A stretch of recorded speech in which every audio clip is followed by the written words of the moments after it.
Good evening, folks. Hope everybody's having a great day or evening, or even in the morning, depending on where you're at. Good to see everybody jumping in there. Just rocking out to a little bit of docking here.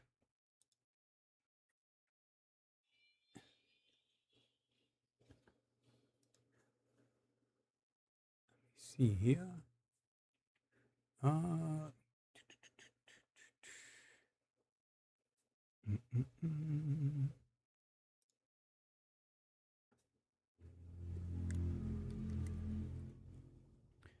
Mm, mm, mm, mm, mm, mm.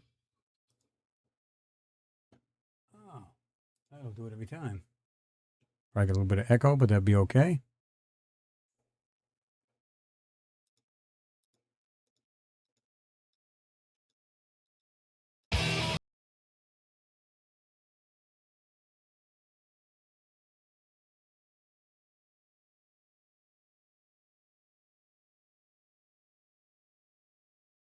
Some docking. Gotta love that. Oh, let's see here. Let's shut off any of that that could possibly reverberate and all kinds of other good stuff and echo and just awesome. Okay. So,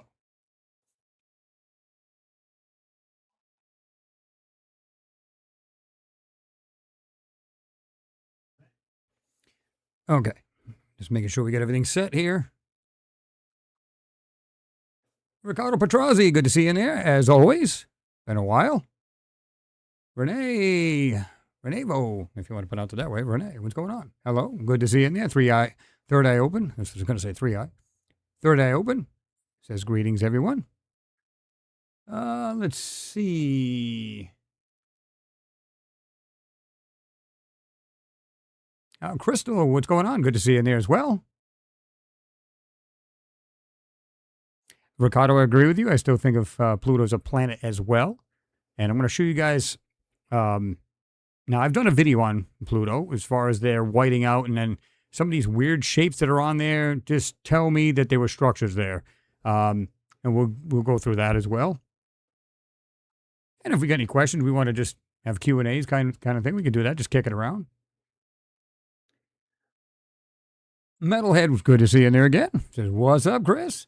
786, Mr. 786 Auto, good to see you in there as well. Oh, yeah. Let's see here. And going, just like that. Oh, yeah, 100%. Docking rules is right. Got a lot of good hits. You know, I'm like a metalhead myself. What's funny about it is when I first met my wife, she was into like old school funk type thing, not that rap, although there was rap in there too. But she liked, that pretty much. And I was like into, Judas Priest, AC/DC, Dokken, you name it, right? Anything, Scorpions, anything along them lines. She was like, not a big fan. But it's grown on her, and we've been together for like 40 years. So yeah, now she sits there and rocks out. So it's pretty sweet. Me, I guess it is.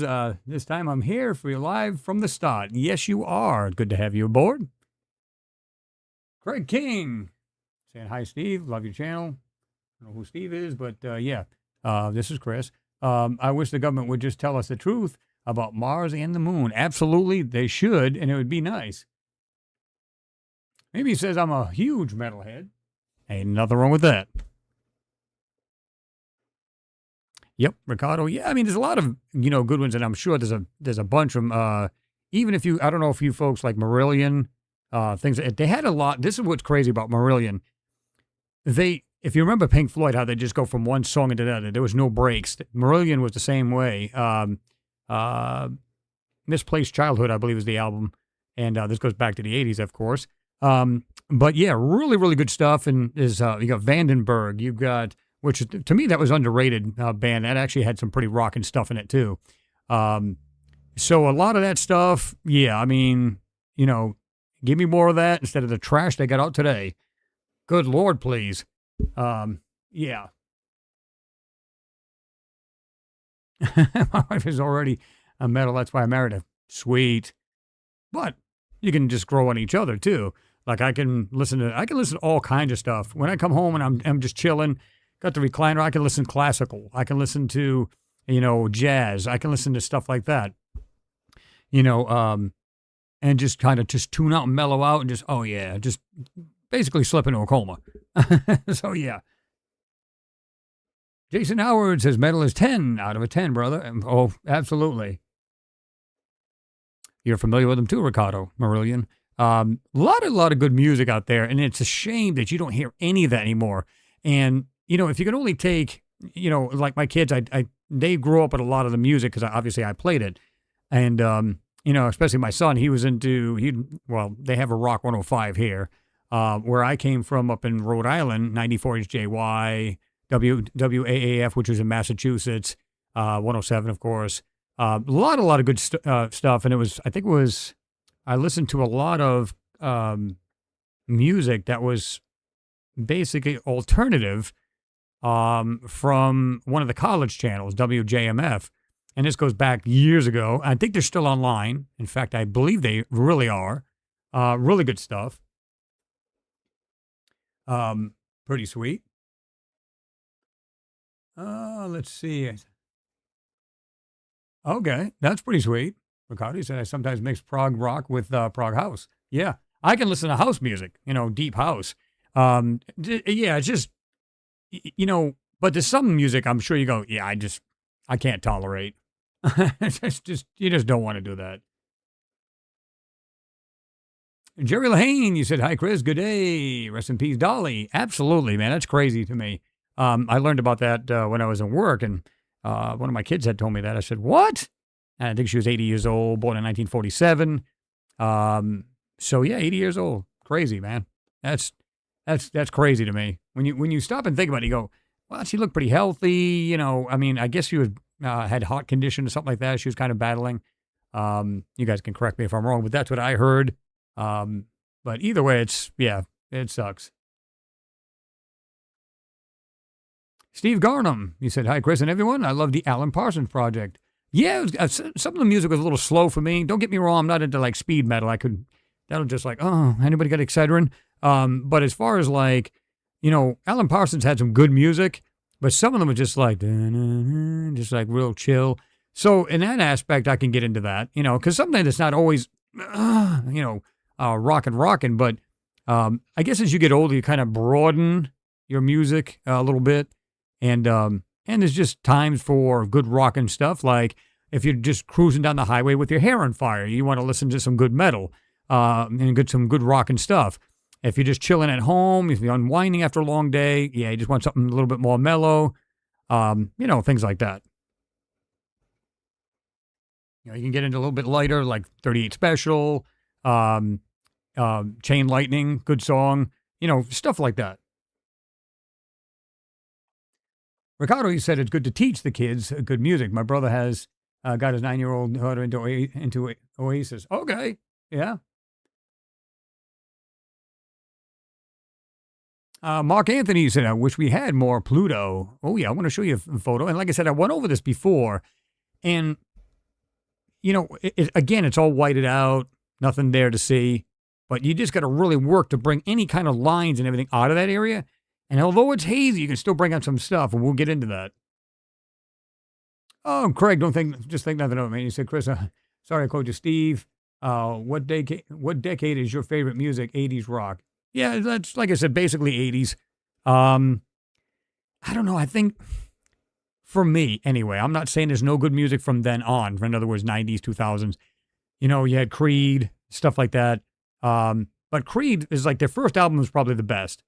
Human Clay, you know what I mean? Some of it was decent. It's kind of like if we go back to the 80s when you think of, who was I just thinking of just a second ago too? This is before I even got on. Bon Jovi. Okay. Now, when I was listening to his music, good stuff, rockin' stuff, and I was like, okay, cool. And then I was listening to Aldo Nova. Okay, Aldo Nova was good. Basically like breakup rock kind of thing. But anyway, when you listen to Aldo Nova, you're like, yeah, it's good rockin' stuff, man. This is good stuff. And then they got into the next album, which was called, I think, Blood on the Bricks. And it was complete trash, at least for me. I can't speak for anybody else. But then I was like, okay, let me just check something out. I'm just curious. Who produced this? I'll give you two guesses who produced it. Bon Jovi. I went, okay, 7,800 Fahrenheit was really rocking for Bon Jovi. And I'm like, okay, so what happened?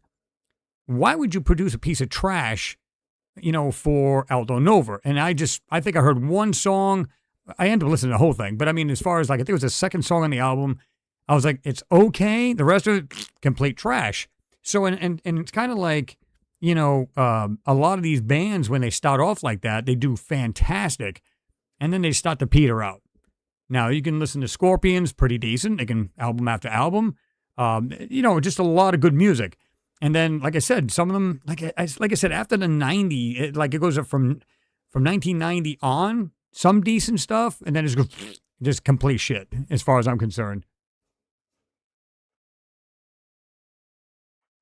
Ricardo, you said, which part of the moon is the desktop background? That's actually 3/4 of a mile off the Martian surface.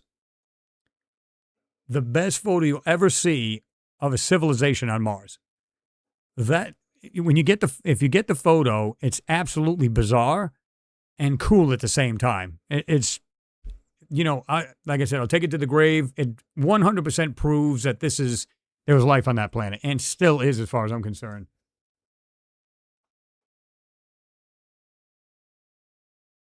Mark Anthony said Van Morrison is the master. I wasn't really big into Van Morrison, although they had a lot of good music. He and they, of course, as far as the band. But good stuff. I just didn't favor that band as much. You know what I mean? As everybody's got their faves, you know that.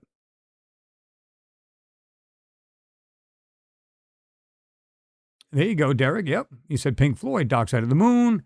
Yeah, at 74, Trailblazing music, Blazer music. Yeah, exactly. You gotta love Pink Floyd. Come on. David was definitely kick ass, and especially when he was even on his own. I'm trying to remember what the heck the name of that album was that I really liked a lot. I'm trying to remember it now, but David Gilmour. I'm trying to remember the album I liked, and it's been so long ago, it's hard to remember. Maybe you guys can help with that, but actually pretty cool.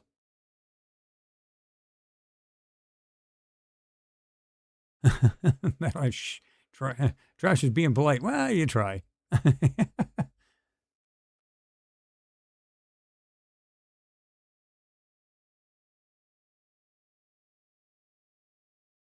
Let me see. This thing kind of jumped on me here, but let's see what we got here.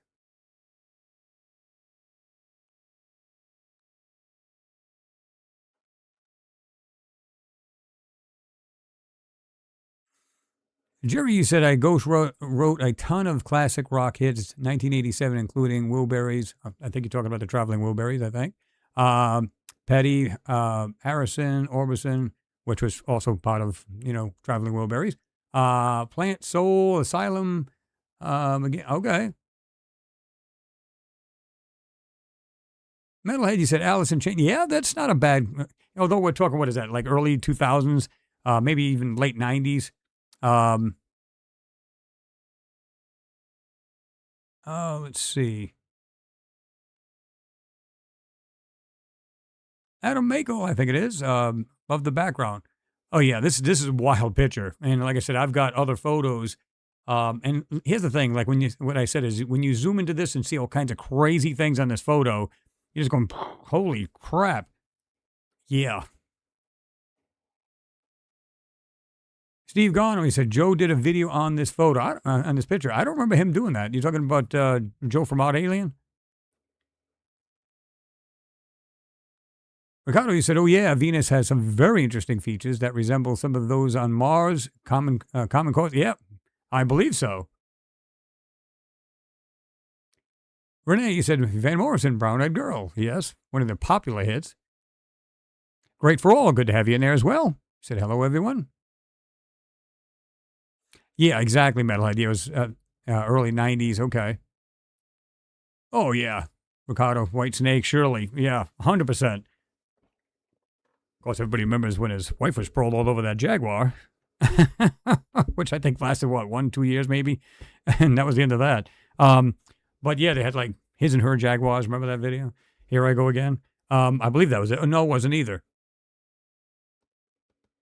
Yeah, it was. Yeah, it was. Metalhead, you said, can you do the Titan photos? I need to get into that because I've got a couple of the photos, and the problem with Titan is they don't give a whole lot of really good quality photos, so it's hard to break those down, right? Because I've tried, and some of them you're just going, you can only work with so much. It's one thing if they're covering something up and it's a decent picture, like it's pretty clear. Of course, it's an overlay, but it's pretty clear. And you can drag these things out, then it's not a problem. But when it's super blurry and everything else, it's really hard to do that. But there is a couple that I can go back to, and in fact, I think I've done one a while back. I think a couple of photos and videos that is a while back, and I think they were pretty decent. But I have to get back into it again and check it out.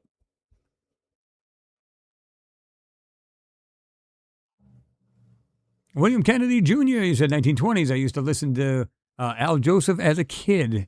He would have made one hell of a rock singer. True. There you go. Tim Houston, good to have you in there. He said Motorhead, louder than everyone else. Yes. What was another one, too, that was actually pretty decent? I'm going to draw a blank because they popped in and popped back out. Some really, really good stuff. I mean, we can go on and on. And there's so many good groups. Like I said, my teens and my growing up was in the 80s, so that's probably why I'm really locked into mostly the 80s. A lot of good stuff there. But I used to listen to 70s and 60s due to my parents, right? So, yeah, I mean, Hagar and Evans, in the year 25, all kinds of stuff like that. Really good stuff. And it's just like, my mom used to listen to all kinds of stuff. Of course, a lot of women's music, and it's like, okay. Like Patsy Cline, things like that. Although that wasn't my bag, she listened to it, and I was like, okay, it sounds pretty decent for what it is. Of course, then she'd look at me like I was mental when I was playing like all the rock music I'd have in my bedroom. She goes, I don't mind the music. It's just you can hear it. The speakers I had were insane. But it's just crazy, man. She's like, can you at least turn that down a little bit? Metalhead, of course, Ozzy. Ozman Cometh, of course. Let's see. Like I said, I'm not sure if that's right there. I think it's Riri. I'm not even sure if they're right. But I really missed the live streams. Well, that's why I decided to do more of them, because it gives everybody a chance to chat as well as with me, So I love that, and that we can get together and do these things. Metalhead, Led Zeppelin, of course. A little bit of Robert there. And of course, when he went on his own as well, like the song Big Log, which is highly suggestive. But anyway, good song. You put that in a nice stereo. That thing just sounds awesome. A lot of good music. So, what do Martians listen to? That's a good question. It's Miri. Okay. I'm just looking at the letters. That's why I come out with that. I'm sorry. My B on that.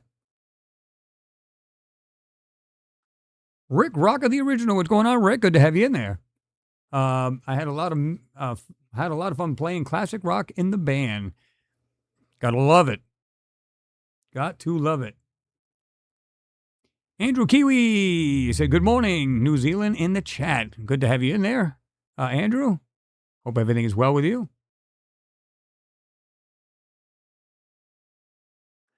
Okay, Mimi, all right. Mimi reacts. See, you had me all completely clustered up because that's not what you used to have. That's why I'm going, what? But at least we know. I got to try to remember that.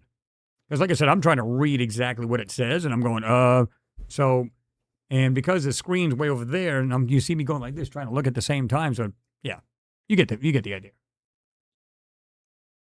Great for All said, 80 is my music era. I also like the Beatles because of my parents. There you go. Rick Rocker, he said, always good to see you, Chris. Always good to see you too, Rick. Always good to have everybody, all the fine folks back in there. That's awesome.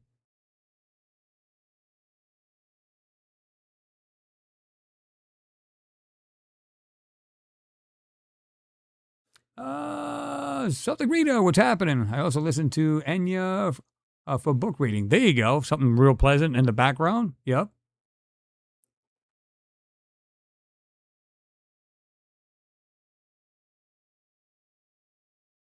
William Kennedy here, Bjork. Yeah, well, she had some good music. I mean, Genesis T for 2. Yep. Blazing Man 420. Hey, Chris. Hi from BC. Hope you're doing well there. Um, you know, uh, like I said, everybody's just popping in there, which is good.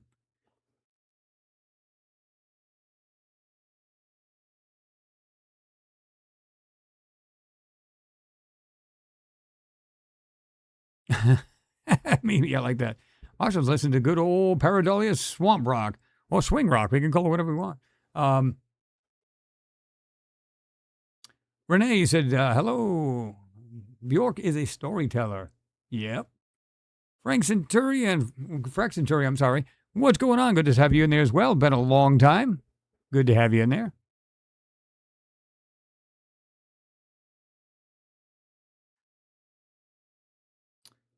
Celtic Read and there are these great 8-hour sleeping music videos. They are very good for sleeping. Yeah, absolutely. Sometimes I'll put on like this sound machine I've got. It'll be like either light rain falling or you can hear birds in the background. And you go, wait a minute. Maybe I can use that sound, like the bird sound, because you can't, like they're all over the place and, just kind of in the background. You go, maybe you can use that in the wintertime when everything just feels like trash. And it's like, there's basically no birds. Everything's hibernating. So, maybe.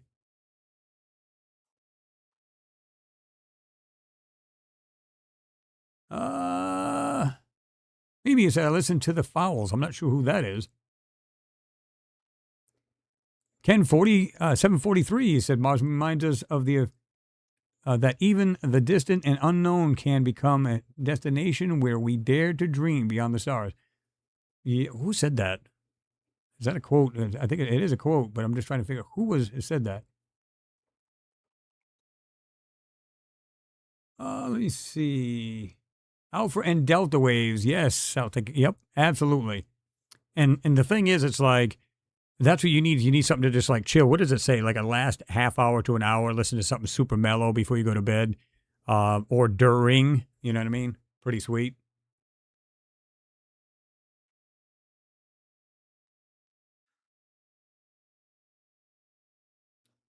I think it's Broily GTA 4. Thank you very much for your support. I do appreciate you. Your question was, will you do more photos from the Artemis mission? There are a lot more stuff that they are hiding. Absolutely. I've done one video. Like I said, and I don't know how many, how many of you folks were here, but I think it was around the 6th. Everybody's like, how come you don't make more videos of it? And I said, at the time, my dad had passed on, and we went to the funeral from on the 10th. So I really wasn't, engaged in any of that, if you get what I mean. So, but yeah, we're going to get into more of that and check it out. And I know there's a lot more, and I've seen it. And the one video I did do it, and you can look it up, it wasn't that long ago, where you can actually see structures like on the surface. So they're seeing these things too. Just come out with the truth. That's all we ask, NASA.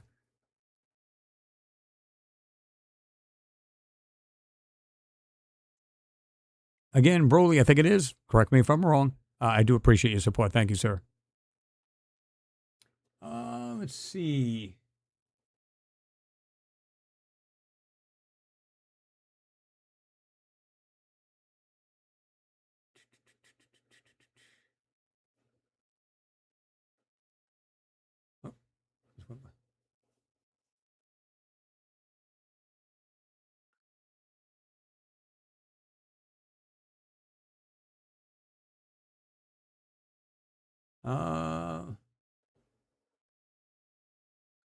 Maybe you said a long time ago there was a radio, I guess it was a radio called Spirit of K-Jazz. Unfortunately, it has been shut down. Don't you hate that? How many of you folks, is there anybody there from like, trying to remember if it was like New Orleans, around that area? I'm just curious. Because back in the day, I remember this well. My first shortwave radio I had, I was listening to a channel, and I just happened to tune it in. It was like fading in and out, fading out. And you can hear it obviously better at night. Atmosphere is thicker. Radio waves bounce off, especially amplitude modulation, meaning AM or, any kind of long wave. It traveled good, right? There was a channel called WRNO, and it was the Rock of New Orleans. And they had a lot of good music. I used to tune into that station all the time, and I still think they're out there. I'm not 100% sure, but and if you guys have ever heard of it, let me know. But they used to play a lot of good music. I used to listen to that, because the cool thing about it is you're getting it from an entirely different state, and you're listening to their music. And I always thought that was fantastic. I used to love that. So now I got a much bigger, listening station, because I can listen to just about anything now. I don't care if it's the ISS, local police. Can see what all of the satellite receivers are doing there at NASA and all of these. A lot better. And I can listen to ham operators, all that mess. But I used to tune into that every night, and sometimes you can just hear it just come in super strong, and then it would come back up, which is typical. But anybody around that area, I'm just curious.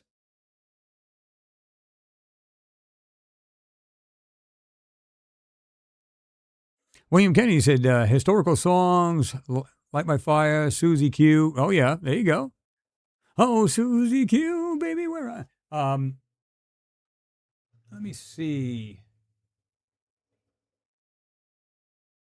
Maybe you said, who has seen Disclosure Day? I have.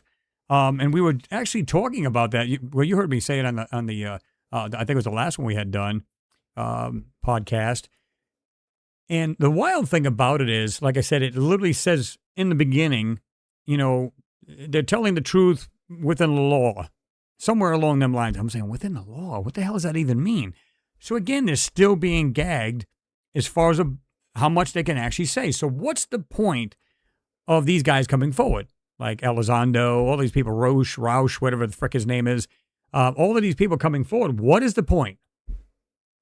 I don't see any point in it. It's like I said, we talked about, and I was saying this yesterday, where it's like, you wouldn't believe it, man. There's, I seen a video that would just blow your minds. And he's saying the same thing. Well, we have spaceships out in space, and show photos, show actual clear videos, show these things. Well, we can't. Then shut up. There's no point in it. Because I know you folks are going, yeah, show me something. And you're not seeing anything. That's what sucks. Mr. Ricardo, thank you very much, sir. You are the man. And I do appreciate your support as always. A gift, and also hoping you will be able to appear on the Mars Disclosure podcast with Jean and Brian Corey Dobbs in the near future. You know what's really crazy? I was just watching one of those, I'm going to guess it was probably 2 or 3 weeks ago. It had to be somewhere around there. And I think I commented on this. Good podcast. I'm not going to lie. But they kept talking about one specific subject. I'm going, and I forget exactly what it was. And I think I commented about that. I'm going, I wish they would talk about more, like get into what's really, really going on and what's been going on for years, at least 60 years, as far as the cover-up. That, to me, is the biggest story ever. We can talk about silly little things like UAPs and, although that's interesting. But again, and some of you folks have said this, it's like beating a dead horse. I mean, it's just stupid to me at this point. Like I said, it came out. Everybody rode the coattails just so they can make that bank. And there's nothing wrong with making money. But the problem is, it's like, how often can you talk about it before you go, okay, I'm bored to death of it. At least for me, I am. Now, if they came out with something else, if you ever notice, they want to stay relevant. So they go, by the way, I got another video, a couple more pictures, by the way. Again, night vision, always something off the deep end. I mean, you just go, I don't care. Show me something real. Because I can make that up with ease with AI. And I'm not a big fan of AI to begin with. And, which reminds me, there's a lot of channels getting, videos and stuff getting shut down because of AI. That's a new rule on YouTube. So anybody using it should stop. Because like I said, I just believe in being raw and just seeing the raw photos. Even if they look like semi-garbage or all garbage, it's like you're trying to show what's really there instead of trying to manipulate it and trying to make something it's not. Because I've seen a lot of people do that and I go, see, I don't want that. I want to see the raw photo. I want to see that. I don't want it to smooth out an edge that's not smooth. I don't want it to put a line in there that's not there. I don't want it, or cover a line that is there. And I've seen this too many times on a lot of these channels. I'm just not a fan. But like I said, I'm trying to remember what they were talking about. And there's one guy actually just like driving it home on this particular subject. I'm going, good Lord, man. You know, move on. You know what I mean? I just, yeah.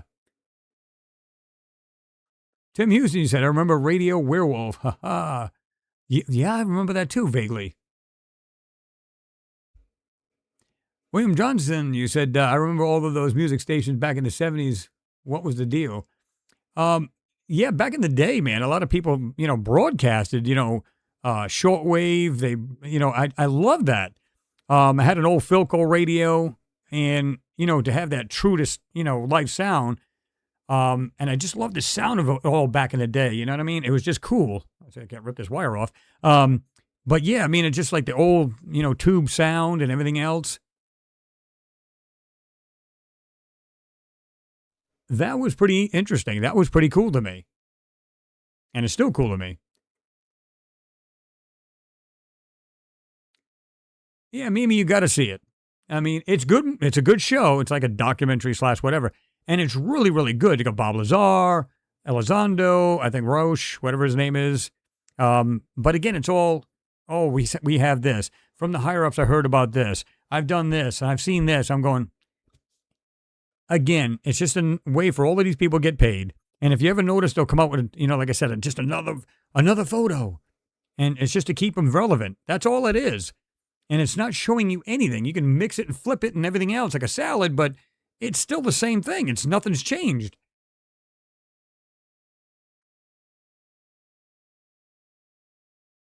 Again, Ricardo, thank you very much, sir. I do appreciate you. Celtic Radio said, I find it dull. I think Independence Day 1 and 2 was a lot better than Alien film. Well, again, Disclosure Day was supposed to be like a documentary talking about how these people know these higher-ups and that, yes, we have been invaded or not invaded like a bad way, but yes, they're in our atmosphere. They're flying around and we have photos and ones that will blow your mind. I don't care. I really don't care. I want to see what the real deal is here. And we show it all the time. Things on Mars, things on Pluto, things on the moon, anything we can get our hands on and see what they're hiding in these photos. And then you go, I think that's a lot more important, of paramount importance, of what's really going on and being covered up by all of these higher-ups in each of these countries, and they're covered up. China's done the same thing. I've seen photos of the moon completely covered up.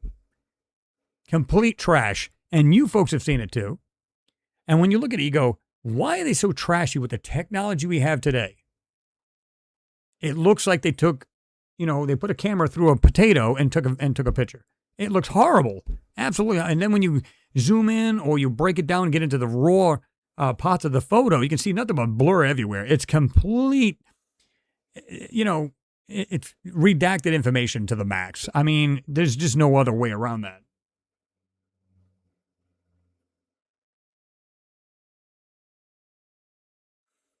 Tim Houston, you said, to prepare us for more BS. That's why they do it.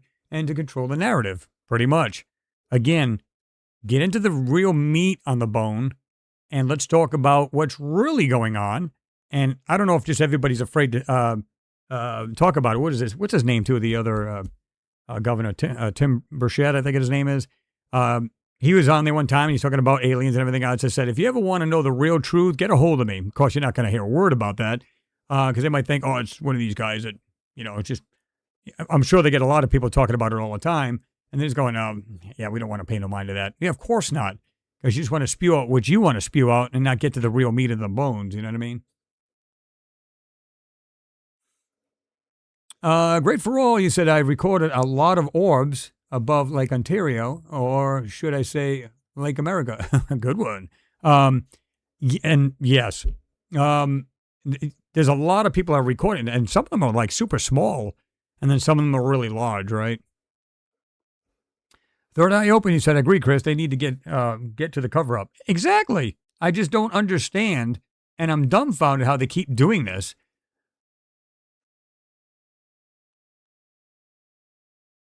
Jerry Lahane, you said, lights in the sky bore me.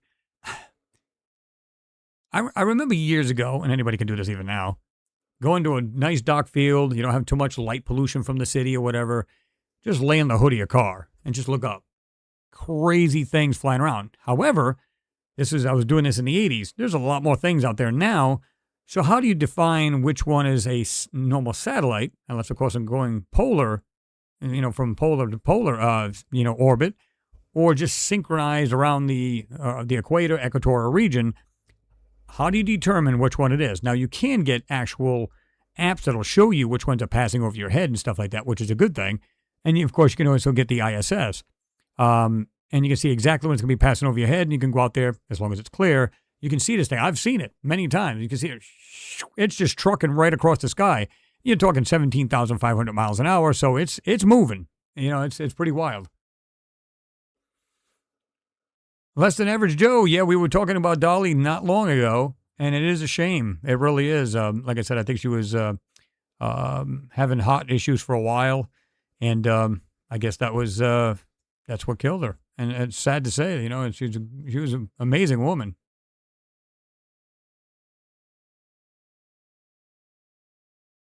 Celtic Rita, he said, yeah, the third phase of the moon, I find most of their UFO videos fake. You remember that before they were literally caught making these fake videos? Are they even still around? That's crazy to me if they are. Because again, they're in for the bank.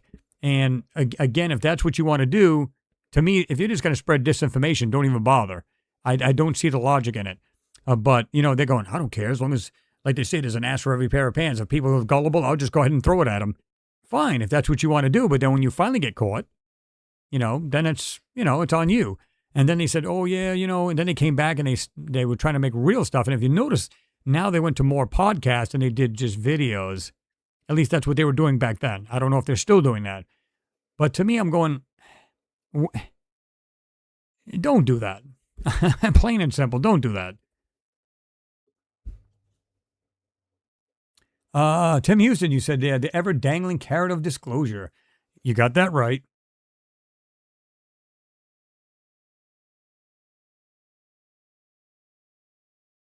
Let's see. Ricardo, you said, Chris, I totally agree with you. Your angle on things is not covered anywhere else, except occasionally with Joseph P. Farr. Oh, okay, and Doc Journalist. Yeah, I mean, there is some that I like.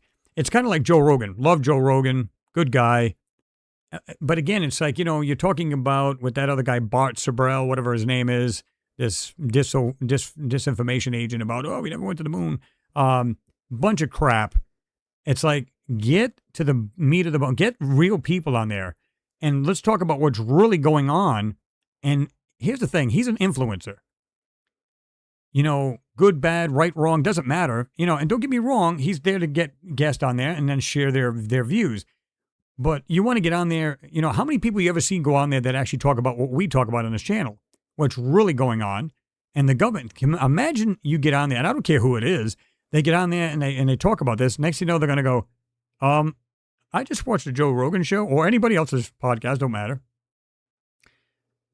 Is there any truth to this? And if there is, that's something else they can go after these space programs and get them to spill the truth. You know what I mean? And get them to, because that's to me is what really matters.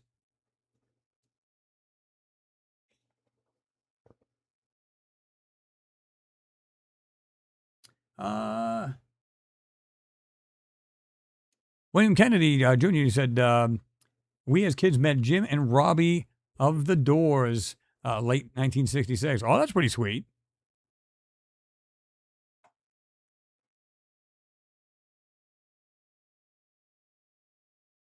The third eye open, you said, Lake America, bang head here.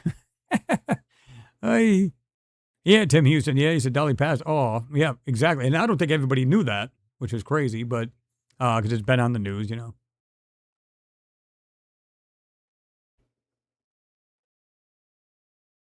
Um,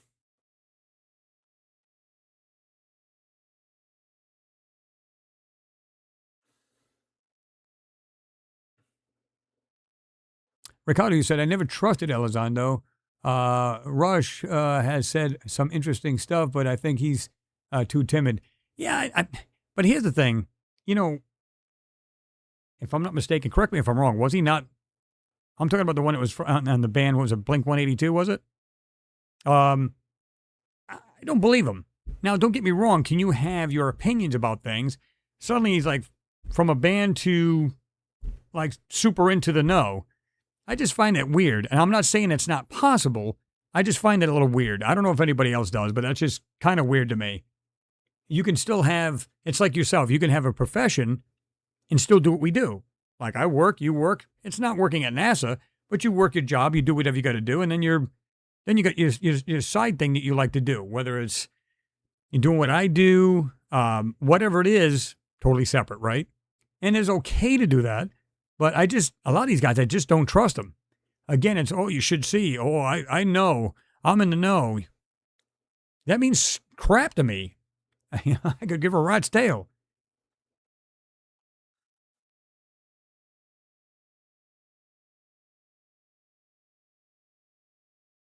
Yeah, see, there you go. Daniel List invited Rush on his show to discuss the whistleblowing, but he pulled out. He couldn't answer real questions. That's what I'm getting at. It's kind of like if I give you a list of questions and I hand them to you and you get on and I get on, I'm just like, okay, we're going to just go by these. Here's the guidelines. And I don't want that. I want free talk. I want to be able to see what this guy actually knows. And when you hit him with real questions, they're doing this. They're like evading and they can't look at you straight in the face and answer the question because they're full of crap. Celtic Reader, you said there is a CIA whistleblower, Eric Davis, who said the U.S. government has aliens from 4 alien races. I've heard that too. I'm not sure how true that is, but it's a good possibility. But I still have a problem grasping this, and I know you guys have heard this before. Civilizations out there might be 1,000 years ahead of us, and it don't even have to be that far, 500 years ahead of us. Think about the technology we'd have if it was 500 years in the future. Okay. If they're traveling from outer solar system into ours, got the technology and everything else, but just couldn't get away from the planet Earth and crashed into it. I don't believe that. Now, we can say that they have weapons and shot them down from space and they crashed into the planet. That I would believe. But to say that just like, just flying around, we're going to check out Earth. All of a sudden, ran out of gas. Oh, hell. And crash into the planet? You know, of course, it's not gas. Well, I'm just being silly. But you know what I'm saying. It's kind of like high technology, but I don't know. A simple EMP just took them out. You think they have shielding against that? I don't know. I just find it a little bizarre and, you know, it just makes you think.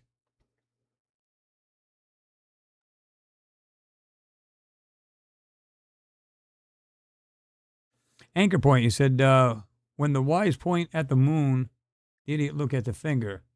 Oh, finger being the UFOs in this case. Yep. There you go.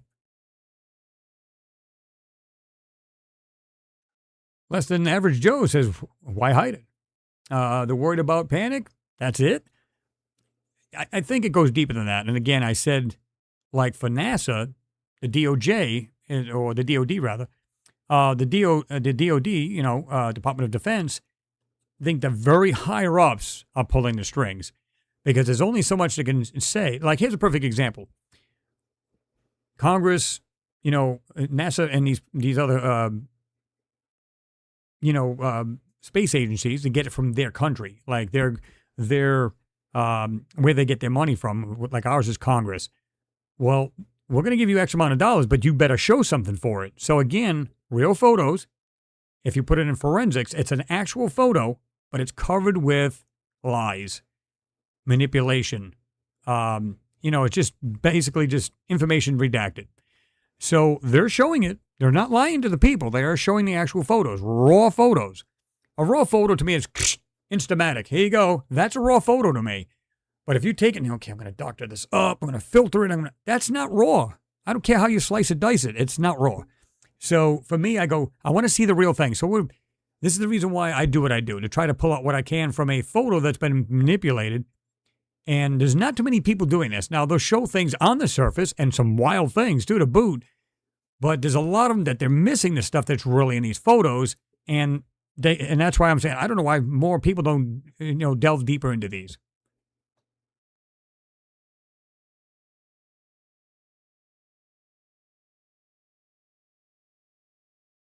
Tim Houston, you said Roush told DJ his bosses wouldn't let him do that particular interview. See, that's what I'm getting at, but why? Because they probably felt, maybe they're going to trap him with some questions and he's just not going to know how to answer this. I don't know. I don't know what the real reason. Ricardo, he said, all of these years later, the Brookings report is still ringing in the ears of NASA and Congress. Yep. Which is, I could see back in the 60s and 50s. We weren't desensitized to all of this. Today we are. So I kind of get that. And they said, well, if we were to bring this out, then, what are we going to do? How are the people going to react? Is basically social breakdown? Is it going to be religious breakdown? Or what's going to happen? I say tell the people the truth and then find out, at least today, right? I don't believe that today anybody would have a problem with it. Even if you're completely religious, and I mean really religious, I don't think you would say that. You go, well, God did make everything, and we've talked about this. God made everything, so I don't see it as a problem. I don't know why anybody would. And like I said, unless you present them like Independence Day, of course. And this is the reason why. It's, again, they're like steering the people to believe, oh my God, if they come here, you're in trouble. Why? How do you know they're not coming to save us from ourselves? We don't know that. I mean, if they're shutting down, Air Force bases or these bases that have warheads and everything else, that's telling me they're doing for the good, not for the bad. So I don't believe that.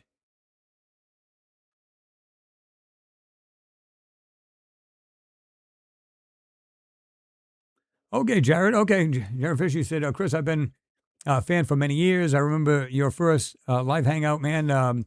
Back, my name was Long Island. Okay, that's what I was trying to figure out. Long Island, New York, NY. Glad to see you're still around, brother Chris. Yeah, still alive and kicking. We're here. So away we like to rock it. Thank you again, Ricardo. Much appreciated, sir. I'm pretty sure the tech in the rovers and orbiters is supplemented with AI software on board that can manipulate the image and capture before this. And I've said the very same thing, Ricardo. And again, thank you, sir. I appreciate you. I totally agree with you. Now, I'm not so sure. Well, I shouldn't say that because I'm 50-50 on that. If you go back to like Spirit Rover and Opportunity, maybe not so much. Now, we have Curiosity back in 2012, and of course, we got Perseverance in 2020. So I don't know about those two. And I've seen some crazy things on the surface with the, Opportunity and Spirit rovers. I call them sister, rovers, right? Some crazy things in them. Now, right around the transition, when they were going to send up Perseverance, I noticed this weird texture they started putting into these photos.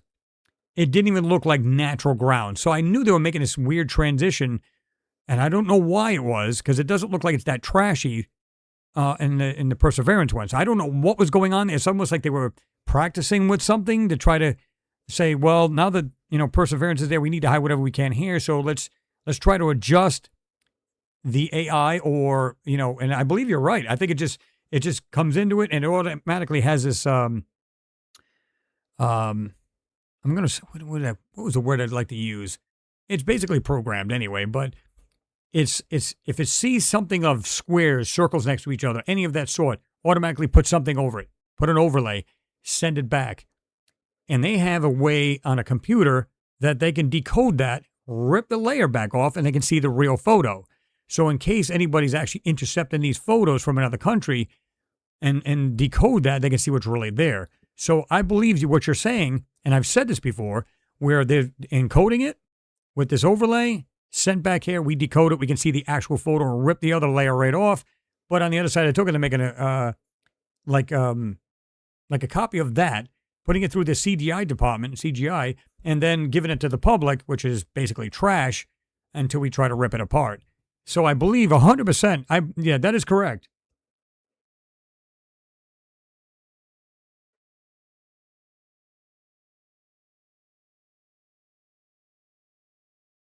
Steve Gunham says Ricardo has won the lottery. Again, Ricardo, thank you.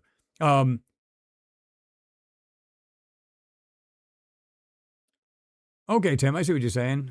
Not how does it feel type questions. Like, is your security clearance still active? Yeah, I mean, I've noticed that too. They've asked people that, right? On some of these, yeah, is it still active? Well, yeah, it is. And some of them say that they're not. And so I would imagine they have a huge gag order if it's not. But either way, they're going to tell them, listen, don't say a word. And I said this before, I think last night, where we talked about this kind of thing. And I think it was, how do they put it? It was kind of like there's only so much they can talk about kind of thing. So if they don't have any clearance, regardless of that, whether you got clearance or not, to me, I'm going, okay, so you still can't say anything regardless. So what's the point in all this? They're only regulated, as far as I'm concerned, they're regulated of what they can say and what they can't. So if it's like, I think it was like 25 or 50 years. I forget what it is. I don't know if it's 25 years or 45 years. I forget what it was, where they have to keep quiet about it, like the guys from all of the crew members on Apollo 11, and so on, right? Anybody who's been on the ground, on the lunar surface. You can't talk about this until this time. I don't know why there's this many years, and then they just figure, okay, you can blab it out. Because they probably figure by then, it's just going to think, again, they're going to say, well, they're just hoaxers. It's not a big deal. So you've got these people clashing. Oh, it's real. No, it's not. It's real. No, it's not. And that's what they want. They want that doubt all the time.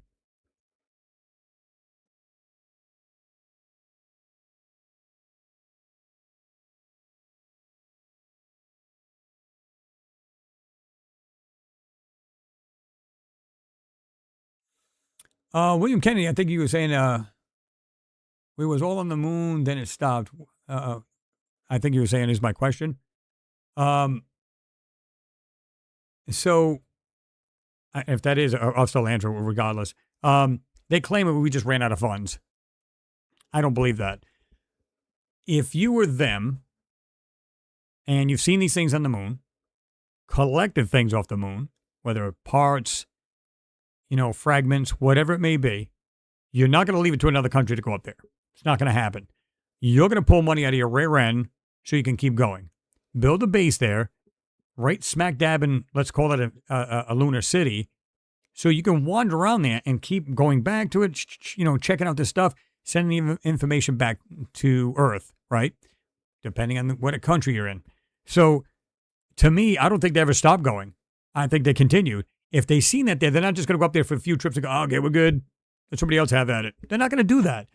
I almost promise you they've already got an established base on the moon instead of keep going back and forth, although maybe they do that too so they can send them supplies. I don't know.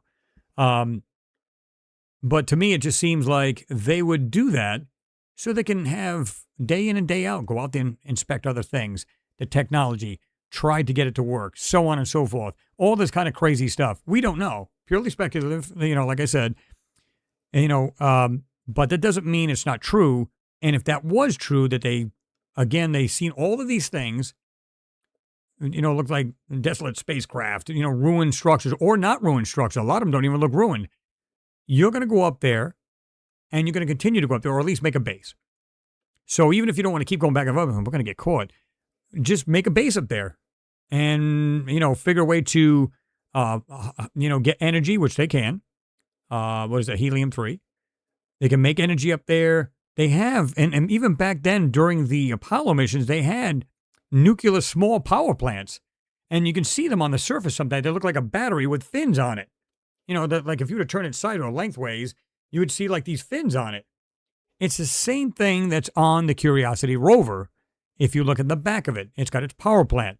It's basically a decaying, nuclear, substance, and it just decays, and that's where it gets its power from. And I don't think it's very much. I think it's like 150, 200 watts. So it'll just stop, let it recharge everything it needs to do, and it's back running again. So if they did it back in the 60s, early 70s, they probably have these huge power plants they can take with them, leave it there, and they've got power for God knows how long until they need it again, and they'll just set up something else 10 years later or whatever it is that it finally depletes. So to me, it just makes sense to, as far as oxygen and stuff, I don't know how they do that. They might have something that actually, produces oxygen. I don't know. Maybe out of the water that's up there, because there is water up there, no doubt. I'm going to jump ahead here. So if anybody asks any other questions, just if you don't care to, just repeat it.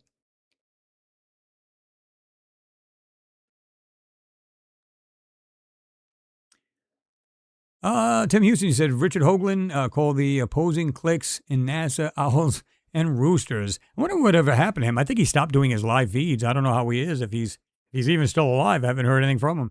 I remember being on a show with Will from What's Up in the Sky 39 and several others like Thomas Mikey Jensen. We're all on there. And here's the wild part. When we were presenting our photos, this thing went absolutely crazy. They were literally attacking his server. And literally, it would go down, it would work, it wouldn't work. It was just like, and it was only when we got on there, his server was fine. And then it went down one night, and that was the end of it. And then the next night, we got back on, and it was working, and we had all kinds of other technical problems. Why is that? Is it just, it's just fluky server? He says he's never had that problem up until that point. We had us all on, and, we were showing our own pictures and crazy stuff going on, and it just totally blew everybody's mind. And all of a sudden, everything went haywire. When we got off the show, we were talking about it. He goes, guys, I'm going to be honest with you. We've never had that issue. It literally just started happening.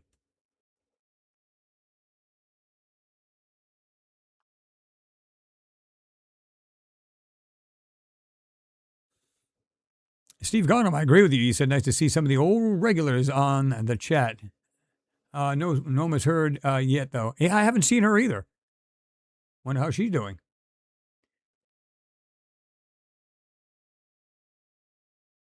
Me. He said it's just censorship, pretty much, in a nutshell.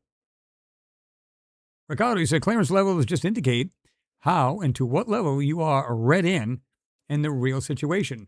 Elon has probably been read in to some degree, but not too much. Remember, the lie is different in every level. I think he's in the know 100%.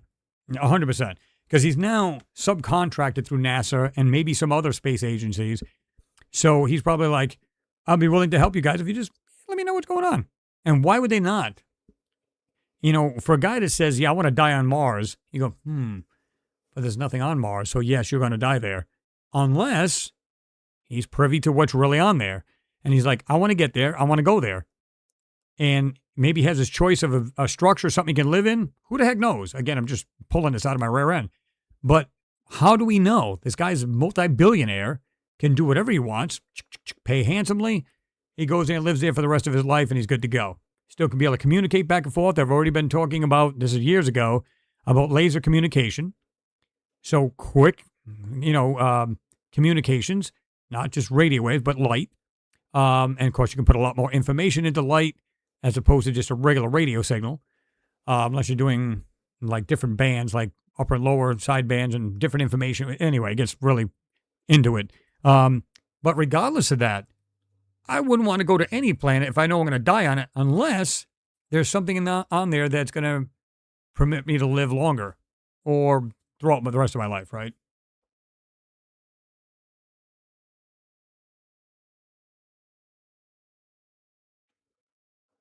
William Kennedy said, yep, that's the answer I gave myself. They never stopped. We just don't know anymore about the moon. Exactly.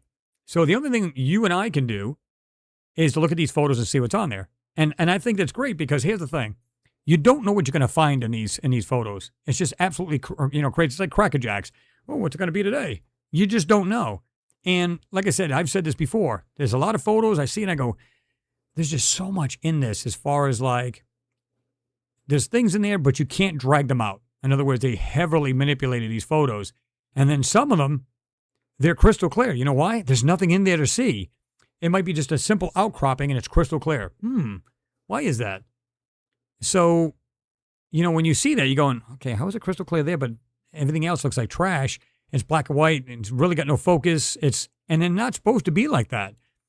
And I've said this before. They have a thing what they call Z stacking, and they'll take a picture of something in the foreground, something in the middle ground, and then the background.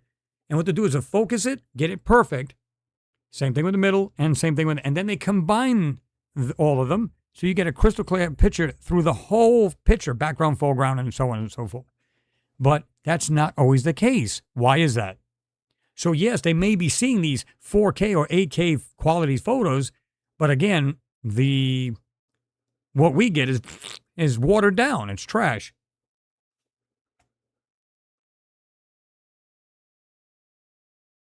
Great for all. You said, question was, didn't Elon say that he went to the moon on a secret mission? I haven't heard that. I don't know. I'm not sure of that, but why not? Or does he have his own satellite up there, which we don't know about, and it's just circling the moon? He's getting pictures and everything else going, wow, this is incredible. And he can do that. Again, this guy's it's like a drop in the bucket to this guy. If I was him, I would. Would you not, folks? I would, 100%. Ricardo, you said, I think Pluto has helium-3 fuel on it. And that's a possibility. I think I heard that. I'm not entirely sure. Probably heavy water, too. Well, yep.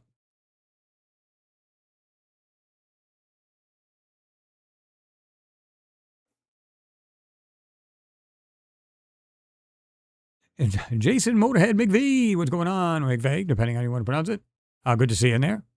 Said, hello, everyone. Just got here. Tim Houston, he's getting on in years, and his wife passed away a few years ago. Mm-hmm.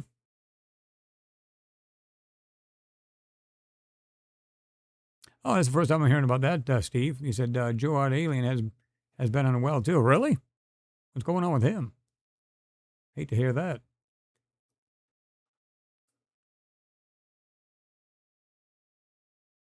Oh, I know. I said the same thing, Ricardo. It's like, unfortunately, he's been out of the scene for a while as far as Will from what's up in the sky. And here's the thing, too. It's like, I know he's doing things. I don't know if he's married now. I know he's had a new girlfriend at the time. This was some years back. Doing well, losing weight, looking good. I got him on Facebook, so he looks good. But a lot of times, the work and everything, you start going in a different direction. You kind of put it off, and it's not intentional. You just end up doing that. And there's nothing wrong with that if you're just getting on with your life and everything else. And the cool thing about it is that even if every one of us that's doing this passes on, it's always going to be here on YouTube. That's the crazy part. Now, some people go, well, I didn't believe anything this guy said, or, wow, he had some fantastic stuff. You know what I mean? But it's out there for people to see. So there's always going to be that, what if the government is lying? Well, I've seen plenty enough to know through any of these guys, whether it's Joe, myself, Will, all these people that showed all of this stuff that's on there. Talking about Jean as well. Good stuff he shows. And again, puzzle pieces, put them together. And, you got to say, yeah, the government's lying. I mean, just, there you go. Again, this picture alone, here on my desktop. Come on.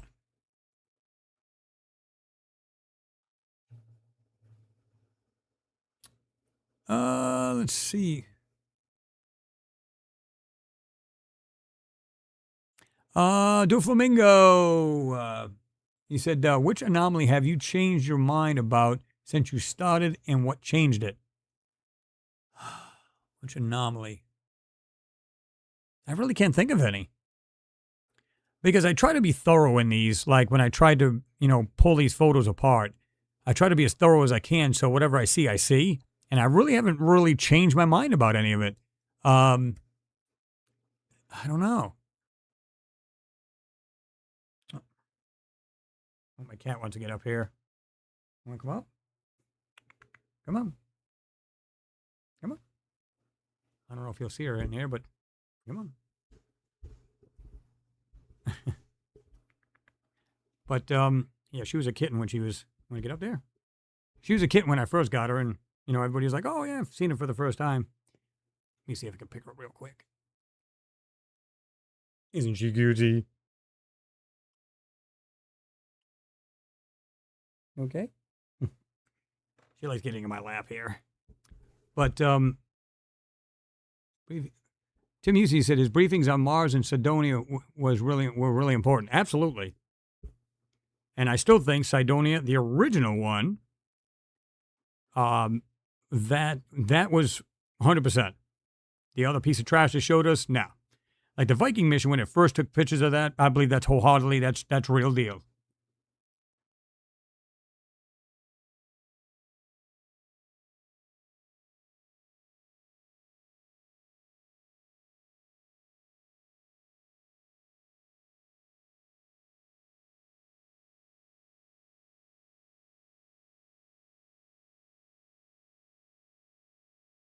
Yeah, Ricardo. So you do remember it. I was going to say, I'm almost positive you were there. You said I was watching that episode of The Other Side of Midnight, which was the name of the show, when there was all these problems. Yeah, it was crazy, the stuff that was going on.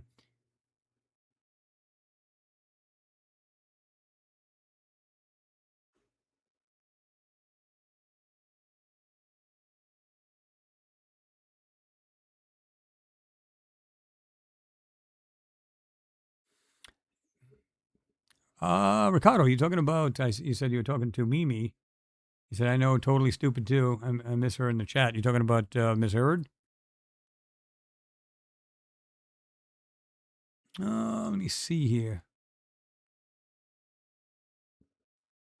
M5, RL 9 and 7. Greetings from Germany. That's not my language, so forgive me. But good to have you in there. Always good to see somebody on the other side, almost, of the world.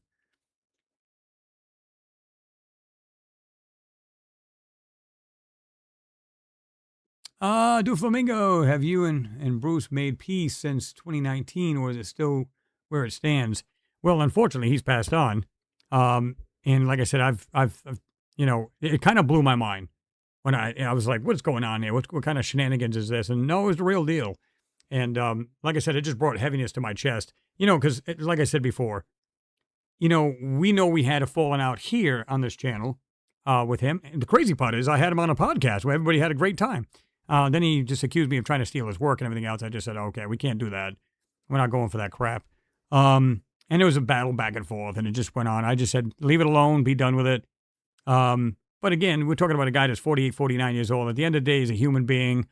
He's a father. I hated to hear that because he was showing some pretty decent stuff.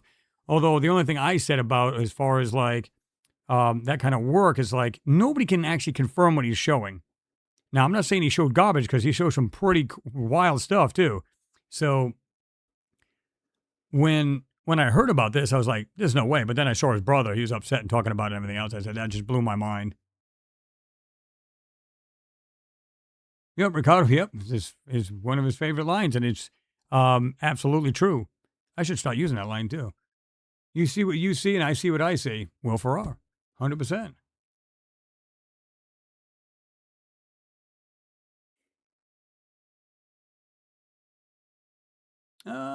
Let's see. Rico, he's a cat is smiling. Hee hee. Flamingo cute. Yeah, she's still on my lap. She just likes chilling.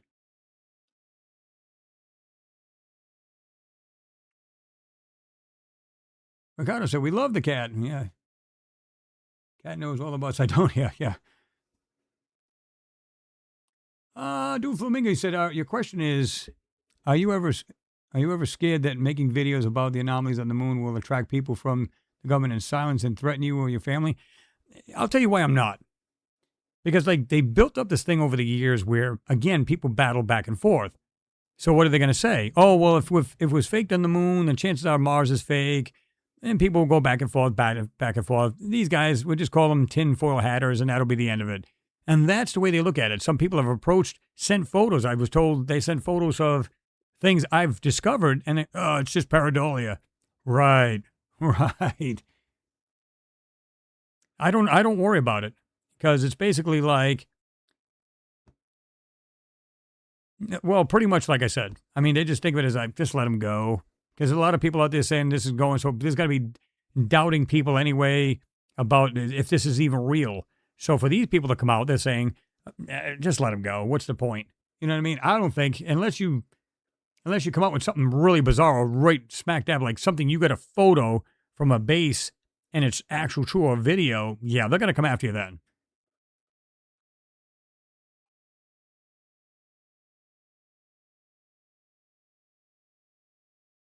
Tim Houston, you said, yeah, but you're right. There are some amazing things if you know what to look for. See, most people, like when I look at these photos, most people think the structures are going to be identical to ours. Yeah, now there may be shapes the same thing, but sometimes it's just bizarre. They're just, and it may be to suit the actual whatever moon they're on, whatever planet they're on, and it may suit them better the way they're built. Not like here on Earth. We have certain things on Earth. We got the gravity first and foremost, and then of course you've got if you got atmosphere, if it's a windy planet, so on and so forth. I mean, the list goes on, and that's how you're going to build your structures, right? That's the way I look at it.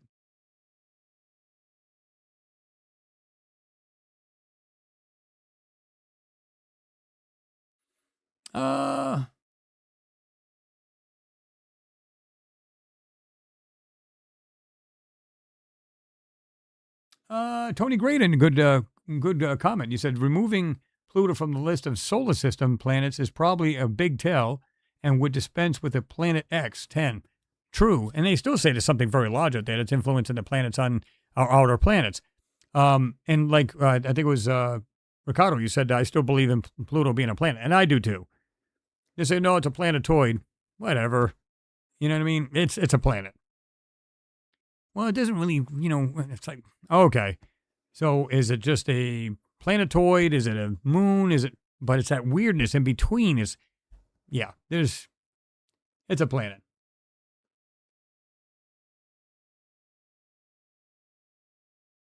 Oh, this thing just jumped on me here.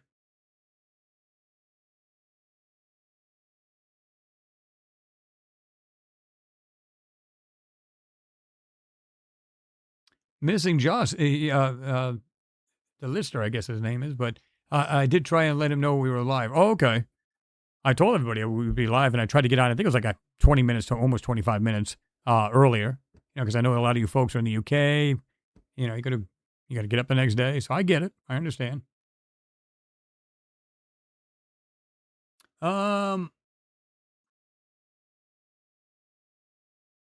Outer space adventures. You said, I think the solar system is full of life, and I think the government knows it. Absolutely. Who's going to be more in the know? Especially when they're sending all of these spacecraft to different planets and different moons. Again, I've said this 100 times. If you look at our own satellite, our own moon, and see the things you see on there, and they're not ours or anybody else on this planet, who could have possibly done it? And if this planet was it was here, I mean, the moon was here long enough, then you go, okay, it was here long enough. Now, there was a time when they talked about there was no moon. They were talking about the ancient people said this. But if they're on the moon, wouldn't it make sense that they'd be on other planets? To me, it does. They would be on other planets in our solar system. They might have died out, or maybe they lived in this solar system at one point and then moved on. Who knows? We may do that in the future. We don't know. Planet, starts, the sun starts getting, brighter and brighter, starts getting larger, starts eating up planets. It's going to be time to get off this planet. So we don't know, if we've lived that long. But if we do, it makes perfect sense that we would do that. We'd be spacefaring the whole 9 yards by then, and we'd be moving on. Again, if we don't kill ourselves off.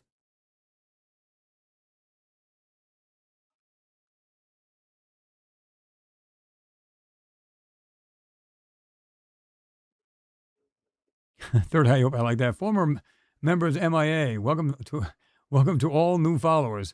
That's right. There you go, Ricardo. You said, I wear my tinfoil Aussie style hat with pride. Absolutely. Tim Hughes just said, healthy attitude, Chris. Well, it's the only way to just be real.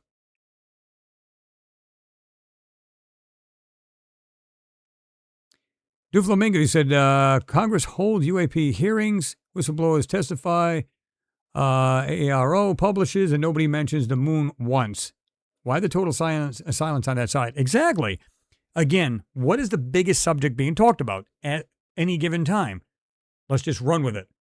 And that's what it comes down to. So until they figure out, oh, God, this is getting to be like a real tired subject. What can we do, guys? I don't know. What should we do? Oh, how about something else? And then they'll bring out another new video he supposedly knows about, or this person knows about. Or, yes, by the way, I just heard it from another credible, person that, it's real. There's UFOs flying around. Again, that's not even, the story's this big compared to what's really going on. That's what's mind-blowing, and nobody will touch it. Obviously, if there was life on these planets, or still are, they may be the ones that are visiting us. But they keep saying, well, from far beyond, how the hell could they possibly get here? There's no way there's aliens here, blah, blah, blah. How do you know they're that far away? It makes no sense. You mean to tell me you're not even considering? Well, from what NASA told us and scientists have told us, is there's no life in the solar system. Right.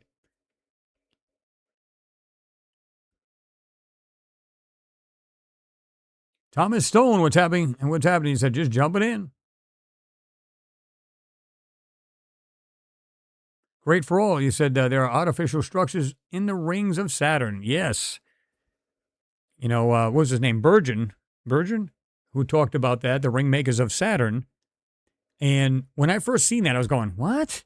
Who the hell's going to make rings on a planet? But then when he talked about one ring that was stopped abruptly, like you can literally see a straight line. It's like they were building it and just stopped.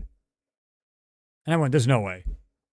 So they had pictures of this from satellites or spacecraft that are going by Saturn. And then when they showed it, I'm going, wow, that's crazy to me. That's absolutely crazy. And you can see what looks like things on the actual rings, too. And I've done videos on that.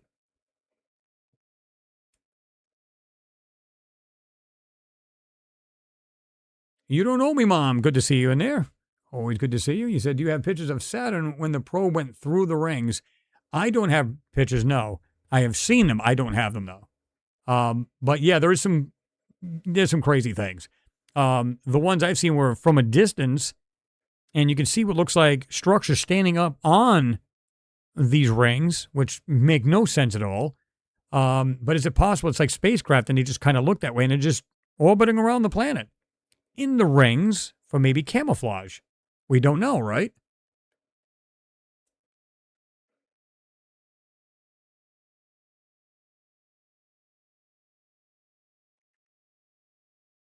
Yeah, that wouldn't be a bad idea, Ricardo. You said maybe yes, and it says not long till Sarah's anniversary. We should have a special show for that. This is true. I was still trying to hear from Julia. I haven't heard from her in a while. That was kind of a weird thing, too. But as far as like, she's going to school, supposedly for a nurse and stuff like that, and like doctorate and stuff like that. So she had to, basically they told everybody just cut severs and ties. We need full cooperation. You need to be all over this. So, and just, that was the end of it. And it's sad, she's good people.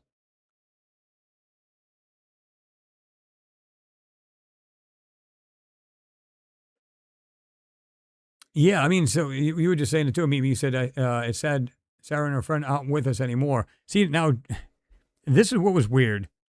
When I saw Julia, she was, I don't know if at the time it said that she had passed on or something like that, but then I was like, really? I don't think so.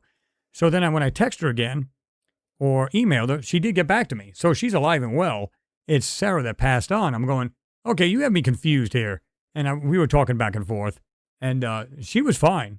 She, no problems. I don't know if she had ailments at the time and that she was thinking the same thing's going to happen to her, but then she was fine after that.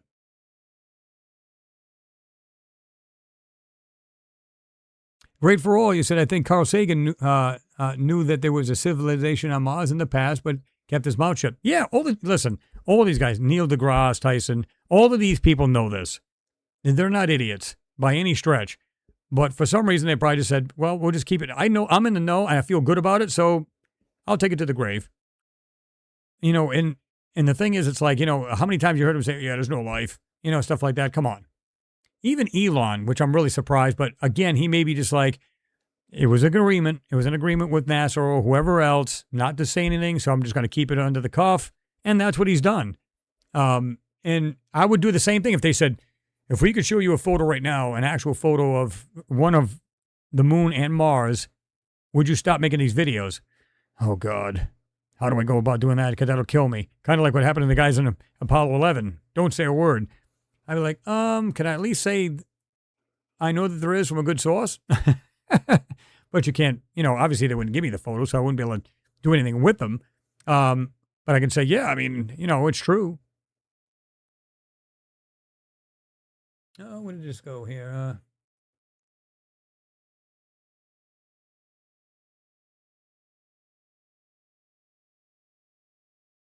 Patchone, good to see you in there. You said, hi, everyone.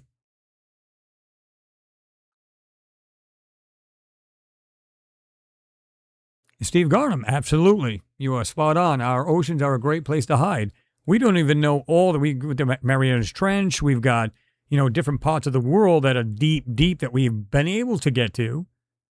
But what about these things that can just fly with no problem with the pressures of the ocean, go right inside maybe a giant cave and up inside and there's a city under there? It's all sci-fi if you think about it. Like, oh, wow, I think I've seen that movie. But you know what I'm saying? How do we know that's not true? And they've been here for thousands of years. And what we're seeing is not from anywhere else. Maybe we're the first civilization has done this. Maybe the first cycle. Again, purely speculative. But is it possible we became so high-tech we went inside the planet and we don't have to worry about any kind of weather out here or any of that sort? We don't know. At this point, anything's possible.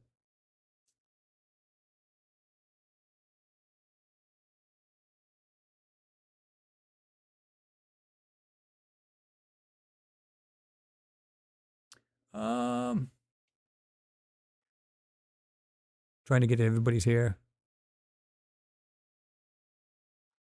786 Auto said far, maybe relative to who is traveling. This is true. Absolutely. See, again, if you have the technology to fly back and forth, how long do you think it would take to fly from Mars to here? 20 minutes? If they have that kind of technology, here. The moon, a couple hours, who knows? And so to me, it's like, depending on propulsion, if you're even out of the solar system, that's one thing. But what if we were the first civilization? We went underground, we built this whole city and everything else, and said, oh, wow, there's other people now living on the surface. And now they're coming out to see us. Think about it. It would make sense if they thought that we were going to blow ourselves up. Oh, we're getting towards the next, world war. We'll do whatever we can to stop it. They're on the same planet as us, folks. And now underground, deep underground, that may not be an issue, but who knows?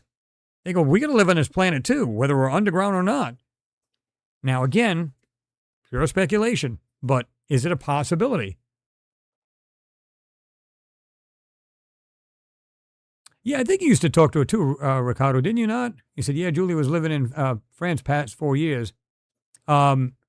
But see, here's the weird thing. She told me she was up in Canada doing some kind of going to nursing school or to be a doctor. So I'm like, okay, so which one is it? Did she might have completed college now. I don't know if it would be that long ago, though.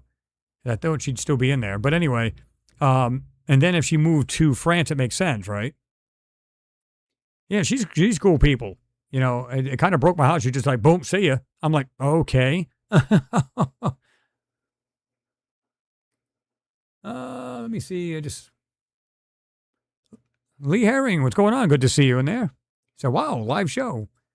Yep, yesterday, today, and tomorrow. And we might even throw in a video by the end of the week.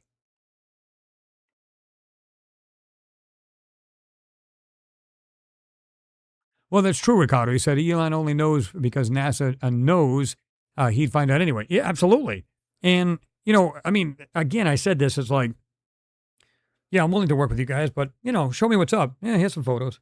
Or just bring it up on a big screen. Here you go. Oh, my God, you got to be kidding me. Okay, I'm in the know now. If you guys had the opportunity to find that out, and they gave you that same question, if we were to show you the real thing, would you tell the public? If you got to be completely quiet about it, gag order, you can't say nothing. You go, okay, that would kill me not to tell anybody.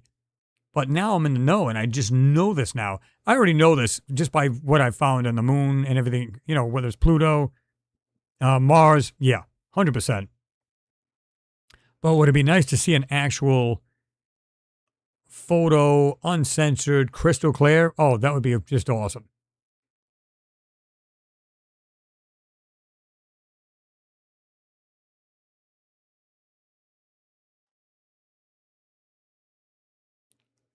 Uh,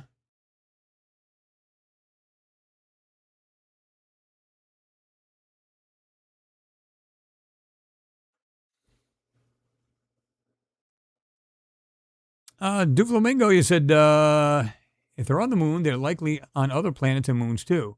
So why is Earth different? Everywhere else, they leave structures. Here, they're hidden, obscure, unprovable. What changes? The only thing I can think of is again, maybe they started underground and just stayed there, so it's hard to see. Now we do have ancient civilizations that they say they're still finding in the Amazon jungle. They're still finding them in Antarctica. They're still finding crazy stuff, right? So for me, I'm going, okay. you know, again, why not tell the people, especially if they're just simple pyramids or whatever? Or are they? You know what I mean? Now, as far as the Amazon jungle, we had the Mayans, we had all these, just crazy stuff. Well, not so much those, but I mean, as far as like when you see the Mayans, their structures, you see it all over the world, and it's like, so did they have help from these we're going to call them visitors, right? Did they, if they are living inside the earth and they just come out and they just show them how to build, help them along a little bit? Again, makes sense. Like I said, the Egyptians said we had the overseers. We had help from the overseers to build these pyramids and structures like that. Who are the overseers? I don't know. So I'm guessing they're otherworldly, or they may be from here. I don't know.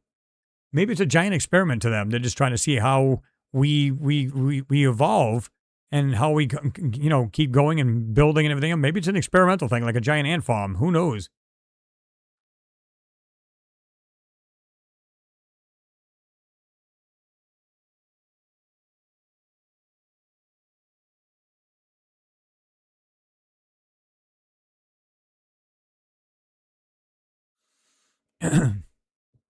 You don't know my mom. You said, I wonder if the probe even hit the surface of Saturn, and just maybe the rings are being used as living areas, and the Saturn and Saturn rather is either gaseous or very badass place to live, as in monsters. We don't know.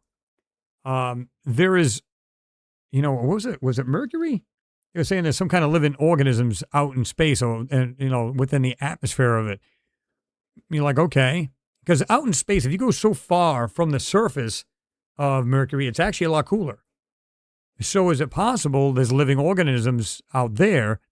And I always said this. I go, people are like, there's no way you can live on Mercury. You're stupid. It's like, okay. But if you live in the Goldilocks zone, closer to the actual poles or between there, it's actually quite cold there. That's what people don't get. So, and I'm almost positive, I'm not sure if that's locked. It's like tidal lock too. So one side is basically a roasted almond and the other side is not. So if you were to get between the cold area and the very hot area, right in the middle, there's the Goldilocks zone kind of thing going on. So it makes sense that they could still live on that planet.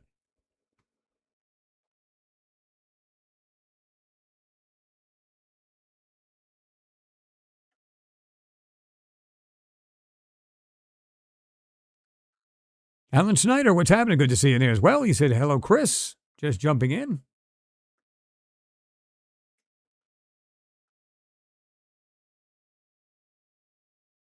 Thomas Stone, absolutely. He said, we had cameras back in the 70s that could read the license plate on a car doing 60 on a dirt road. Absolutely. So, again, why some of these crappy pictures we're seeing on, on the moon or Mars? And again, they're not crappy. It's what we're being handed that is.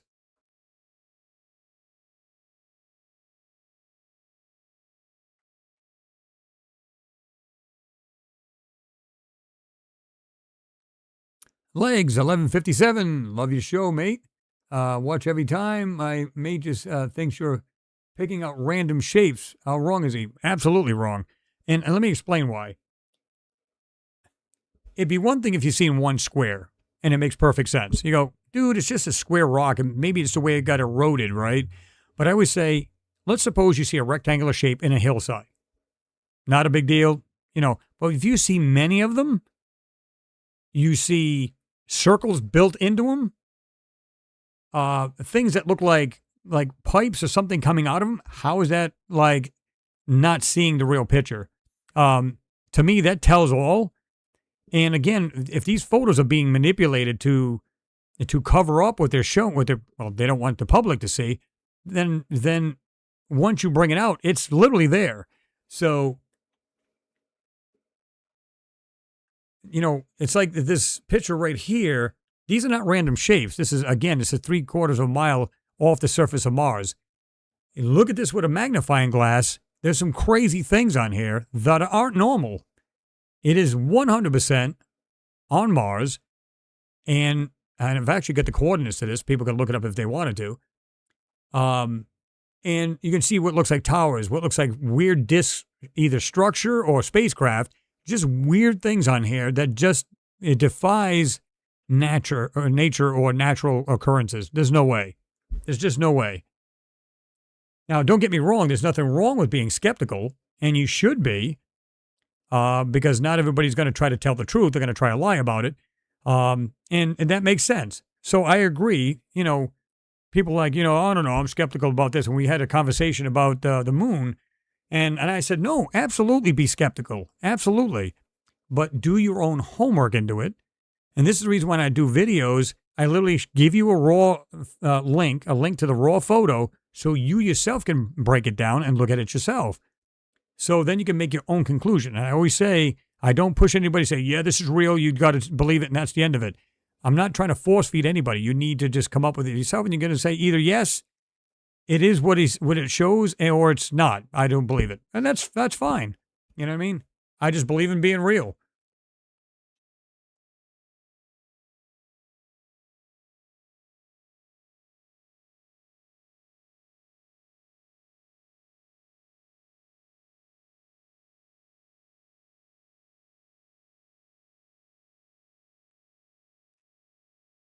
Let me see. Let me move this over here. Great for all. You said I had to sign an NDA at my work because we sometimes work with Canadian and American military. There was many security clearances in there, and one of them was a cosmic secret clearance. What the exactly?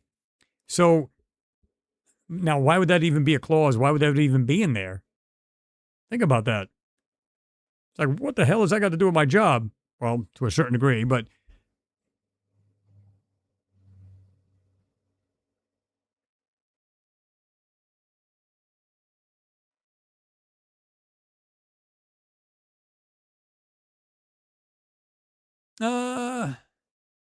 Karis Afferson, I'm sorry. I'm sorry if I'm butchering that, but the idea of someone who said, "Why are we looking at all your stuff on the desktop?" Well, actually, it's just pictures and stuff like that. It's nothing special. But as far as the actual photo on the desktop, that's what we want to see. But and again, I think this is the most honest picture, telltale sign that there was life on Mars. 100%. In fact, we were going to move on anyway. We're going to go to this Pluto photo. I'm glad you said that. Thomas Stone says, 104 watching. Hit the love button. Guys, hit the like button. And then at the end of the video, drop your comments. Let me know what you thought. And I always try to get people, get to people and stuff like that. So, I can answer their questions, or at least, thumbs up and, hit the love button there kind of thing. So, that I've actually read it. I'm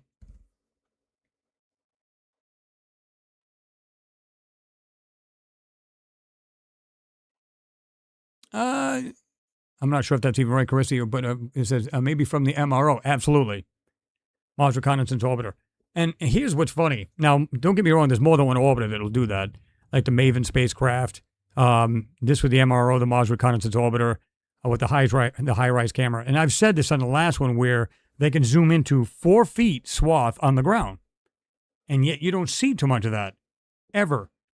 So, like I said, the Maven spacecraft was more, it would go into, the upper orbit, into maybe even a lower orbit of Mars, and it would literally sniff the atmosphere, so to speak, and see if there's any chemical compositions where they seen, at the time, Xenon-129, as well as other chemicals.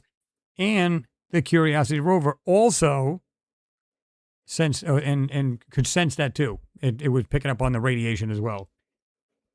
Just a little tidbit of information. Throw that in there. Snuffy McGruff says, "Hola, what's going on, Snuffy? Good to see you in there." I saw that, Rico. You said, Chris, why is Dr. Phil now talking about UFOs? Again, let's all jump on the bandwagon. And I think it's a great subject. But again, if you think about it, Congress is trying to find out the truth. Pentagon come out with the truth. And these space agencies come out with the truth. How about hit them with the real questions about what's really going on? UFOs, like I said, they're the tiniest piece of this puzzle. Tiniest piece. If you knew what they're really spending the money on, you'd really be all over their ass. Excuse me, ass.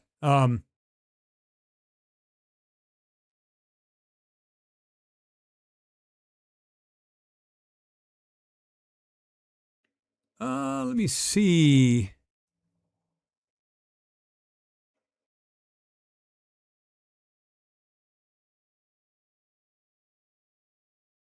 I don't know if that's actually your name, Carissy. If it's wrong, just let me know. I'm doing Curiosity Rover pictures on X. That's awesome. Because I'm going to be trying to move on to different platforms as well.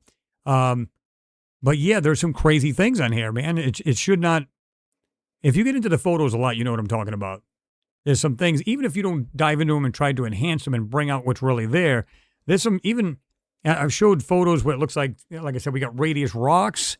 We've got blocks with 90-degree corners with a disc on the side of it.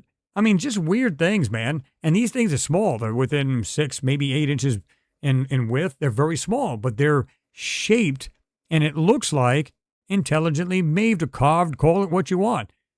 But it's not natural, and that's what people need to know. Let me get rid of this here for a second. I think it's this one. Nope, that's the wrong one. Let's get rid of that. Let me bring this up. And, okay. Go to this one first. Now we're going to look at Pluto. And I've done this on this video before. I've done a video on this particular thing.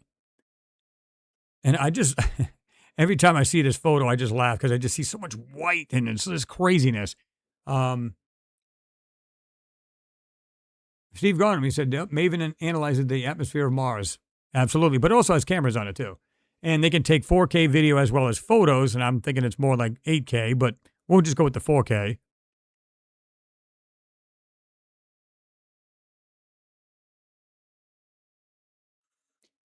You don't know me, Mom? He said, I'm retired now, Chris, but I'm remodeling my house. I'm going to upgrade my computer and my Photoshop and start really, really digging into these as many pics as I can. Might take me a while to learn, though. Yeah, I mean, like I said, I try to break down, and I actually tell people how to just like, when you get pictures like this, it's pretty easy to do. Once you get used to the tools, then you're going to go, oh my God, this is just like second nature. But just some of the things that are there, and I'm glad that you're going to do that. Because like I said, I would love to early retire, and I might still be able to do that. We'll see. But to me, it's just like, it's rewarding when you find things on this planet, any planet, moon, what have you. Let me do this. What did I do here?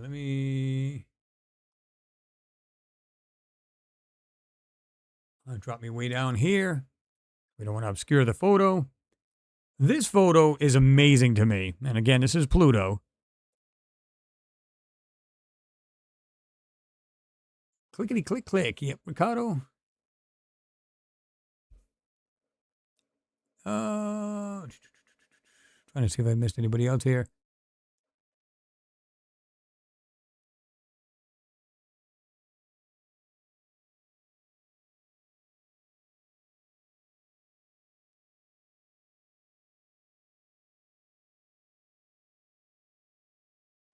Okay.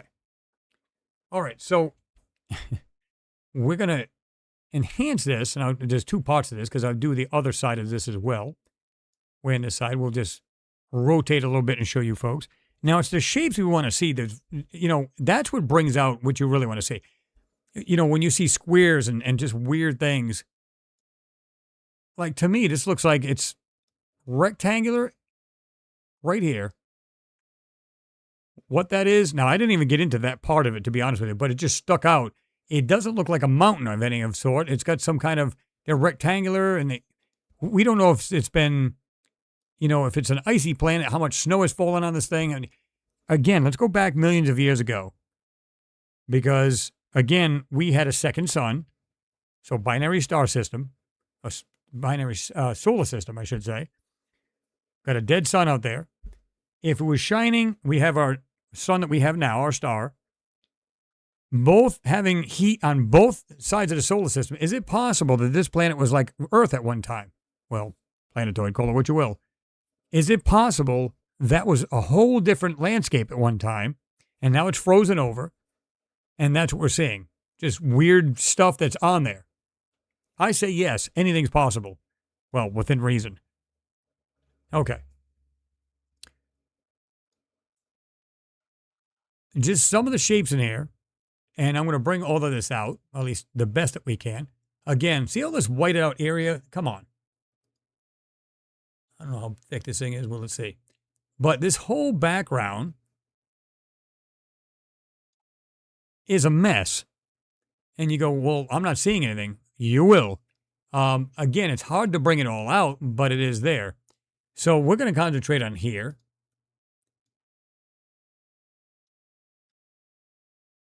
You will see things like this. And I didn't notice this until, when I first seen this photo, period. Let me see. I'm going to zoom in as much as I can here. This item right here and the item attached to it. Notice there are two round circles right there. This thing runs down this way. Looks like it appears to do this. Goes around, goes down this way, goes like this. There is what looks like, well, I kind of botched that up. I'm doing this freehand, so forgive me. These are shapes, and you've got these round circles. Oh, look, it's a giant bug. No. But there, you can see these things in this photo. Again, blurry, whited out, centered out. Just wild looking thing. What you will see is some other things here. And the whole background, folks. Look at this looks like. This is crazy the way this even looks. And what I'll do is I'll take you to the fully enhanced. Again, we're trying to find shapes or things that don't look natural, okay? I want to see something here. I know I've done this before.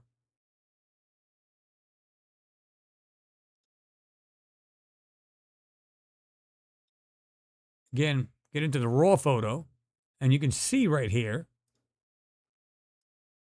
where things are blocked out. This is where they started. And from here down, they've blocked it out.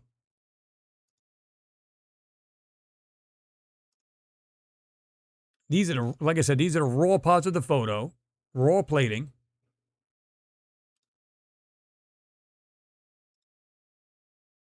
Sometimes it's not that visible.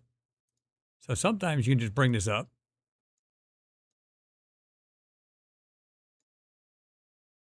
Let me back out a little bit. And you can see what they've done here. Just cancel that. We don't really have to have that on. But you can see where they've got squares here. Now, some people say, well, those are compression artifacts. Okay, then they should be all over the photo, not in just some spaces and not in others. That doesn't make any sense. Compression artifacts are in a photo. In other words, it's just it's a poor photo. It's not high res. It's very low res. It should be all over the photo, not in one little spot here, and it's selective. It doesn't do that. Let me just check something here.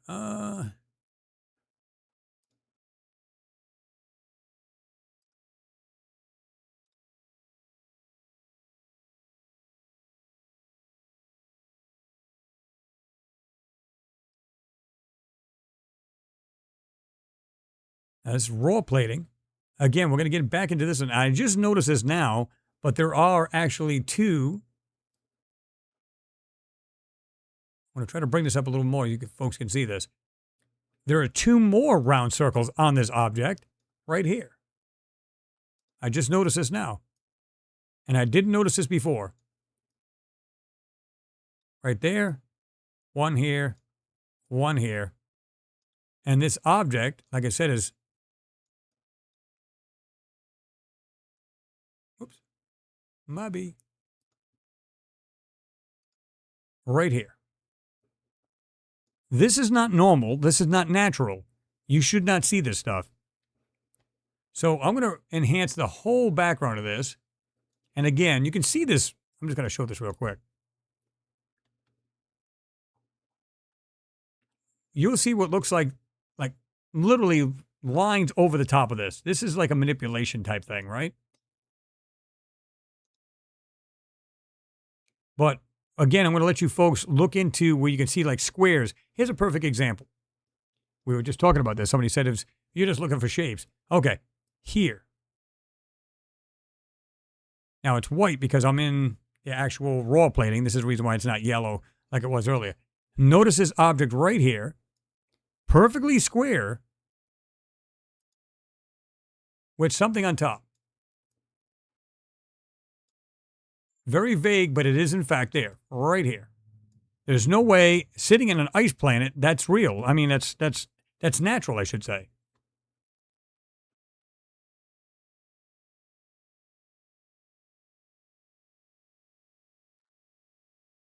Third eye open. Yep, you see 5 circles. There is so many crazy things in this. Now, let's back up. I'm going to put this back in regular CMYK. Okay. But you can see that now through a little right there. See something sitting right on top of the square. That should not be there. And again, this piece here. This is what I saw the very first time right there. I'm going to bring it way in for you folks. I'm not sure if it's going to get really bad on your end because most of you folks are looking at it on a tablet or a phone. Again, 1, 2, 3, 4. And it looks like, I don't know if it's some kind of weird structure, spacecraft, call it what you will. I don't care. It's not natural, no matter what it is.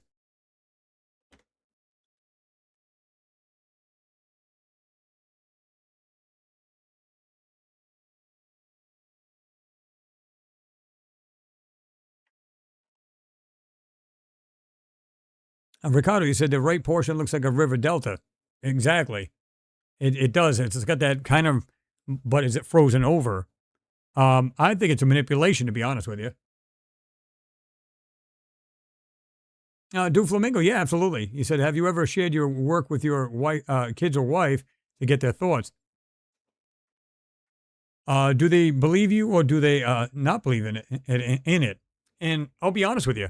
I remember taking one photo and it was what looked like some kind of weird vehicle on there. And I said, hey, I want to show you guys a photo. Never told them what it was. They know I do this work, but they don't know what I was on because I'm, like I said, I bounced from the moon, I bounced to Mars, I've done Antarctica, and they know all this. So, but what they don't know is what I was about to show them. And one of them, in fact, I think I still got the pictures here. Hold on. Not that you folks would probably see it that clear, but let's see. Oops. I've got these photos. I got these photos here. And you're probably not going to be able to see them due to the camera itself. Whoop. Let me do it. Let me get it just right if I can. Hold on. Whoop. Let's do it this way. Let me pick this one up this way.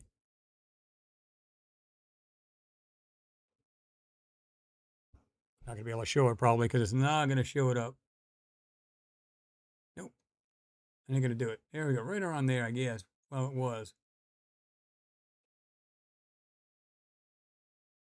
But you get the idea. If you look at that photo, let me see if I got one that's a better photo here. This one's a little clearer, just a little more distant back.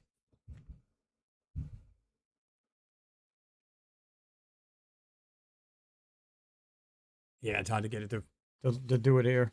But there are so many things, and I showed this particular photo to my ex-boss I had, and I showed it to him. I said, I got a question for you, and I want you to see this photo. Again, I don't know if I get, yeah, I got the close-up here.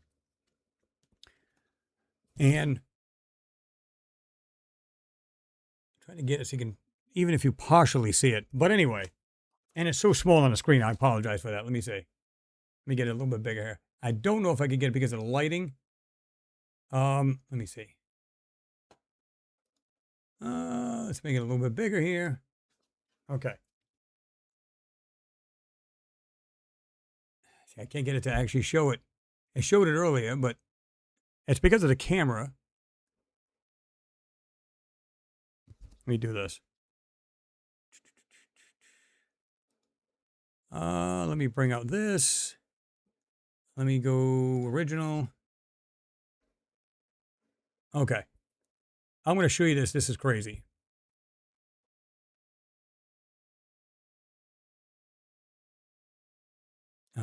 Right here. Now look at that carefully. In that darker circle. I'm going to bring it way up.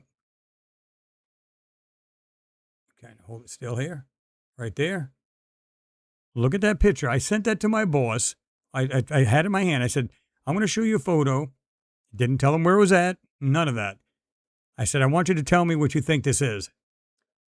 He looked at it and he laughed his ass off. He's like, come on. Like, in other words, he thought I was trying to dupe him. And I said, no. Just give me your honest opinion. No questions asked. There's no right or wrong answer. He's like, okay. Let me see here.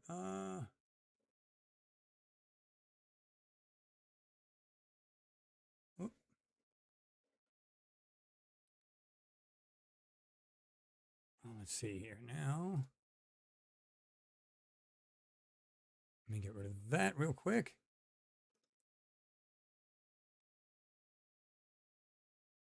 Okay. And I said, what do you think it is? And he said, he kind of laughed because he thought I was like suckering him into some joke. But anyway, I said, he goes, I'm going to be honest with you. If I had to tell you what it was, it looks like a Jeep. I said, a Jeep. He said, yes.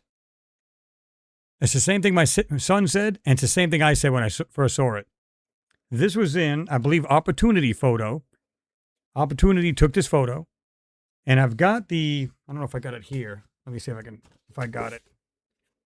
Because I've got the actual ID number and everything to it. But what's crazy about it, I don't have it here. I don't think I got it. I've got the ones that I showed you folks, the small stones, which are crazy in itself. This one, I'm not sure how this one had gotten wet or something like that. But this one here, I don't know if I got it here. Let me see. There almost looks like there's one up on the top of the hill, too. Almost looks like some kind of weird vehicle. Now, he said, okay, so what's the joke? Hold on, let me just bring this back down real quick. Okay, so this way here, you guys can see the photo now. Well, at least the one was shown on the screen. He goes, all right, so what's the gag? I said, there's no gag. That's on Mars. He went, no way. There's no way. Steve Connor, yeah. Steve, you said Flintstone car. No, it actually looks like some kind of Jeep. I'm going, okay, so why the hell would this be on Mars?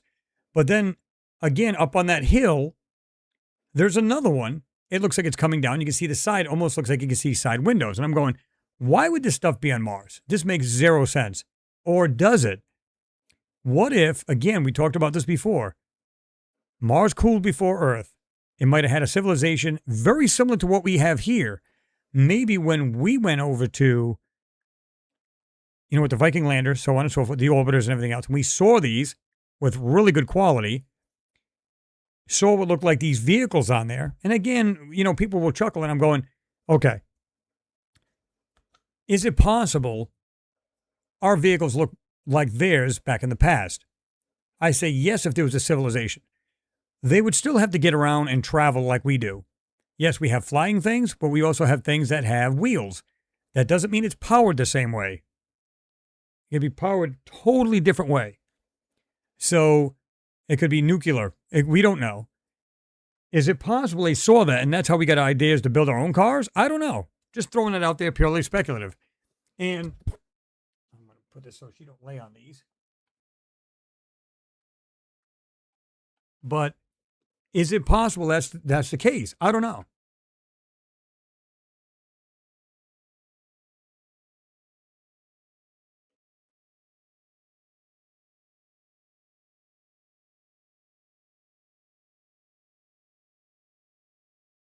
His neck up, looking up. It's like, no. How do you go? Yes, the Martian muscle cars must have looked, cool. Well, if we, again, between what we see here on this screen, then you see that. Again, is it really far fetched to believe that there might have been a civilization just like ours? I don't think so. I really don't. Okay, so let me get to the other photo, and then I'm going to show you the right side of this one. Okay, I've only done this section here, and I'm going to bring out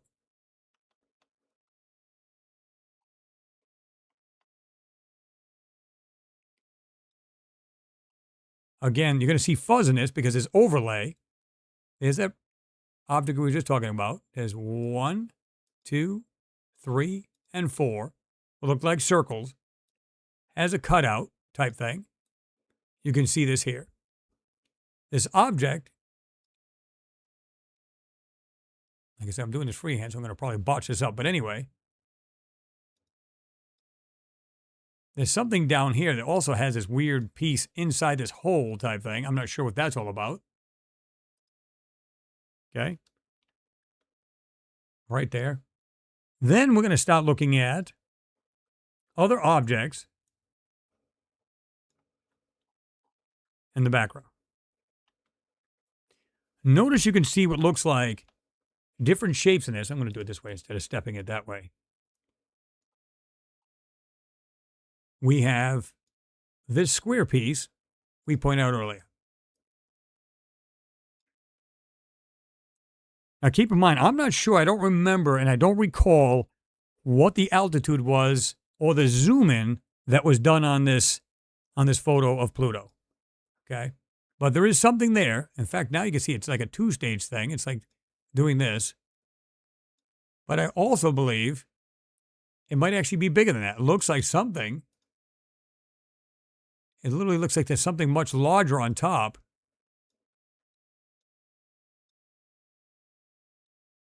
of this square. Now, I could be wrong as far as the top of that, and I don't really care. The thing is, you should not see these, okay? Now, look at the background. You can see what looks like other shapes and other objects in the background. Unfortunately, because it has been, basically erased in a sense, that it almost, you can't see it.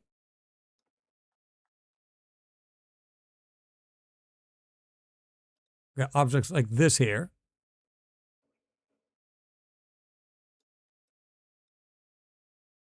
And again, we're doing this freehand, so it might come out a little sloppy, but you can see this here. See that? What looks like all these different little shapes in here that just don't make sense. I'm trying to find this other one here that was in here as well. Got 90-degree angles. Again, that other piece here. This weird structure or whatever that is. What's on the other side of this is even more bizarre. And there's more shapes in here. We can look at the background here as well. Almost had this kind of pyramidal shape here. These objects here. Nice straight line. I don't know what that is right there. You can see like little bits and pieces of things right here. Some things that look like they're off the ground, and right here. Looks like this oval piece coming out of that. Again, 9 out of 10 times, just use a magnifier if you're on a small screen. There are some things and some shapes that should not be on this planet that basically it's frozen. It's a frozen tundra. There's another one.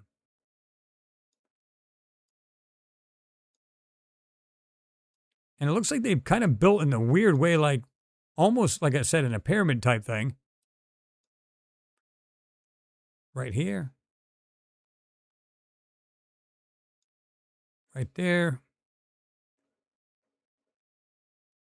And like I said, you can just see what looks like there's something in the background here. It's not clear because you can see this fuzz, and that's the manipulation over this photo.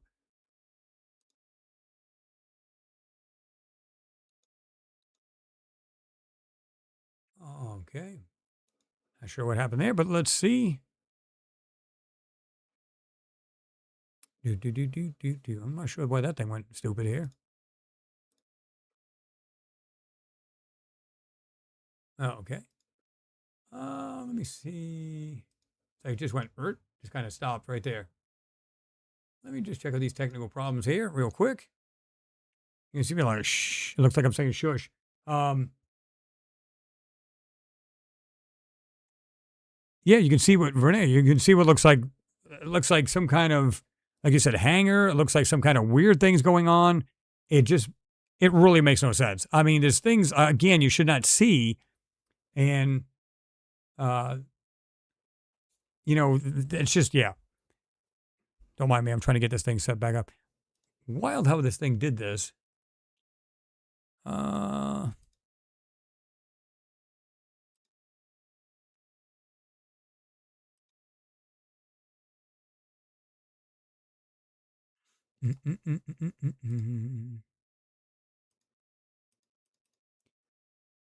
not sure why that's going on here. Why this is doing what it's doing.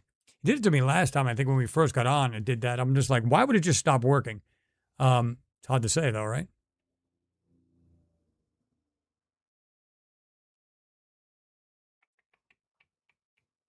Let me see if I can do it this way.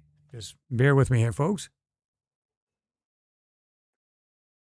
I'm just trying to get this thing back on if we can. Oh, let's do it this way.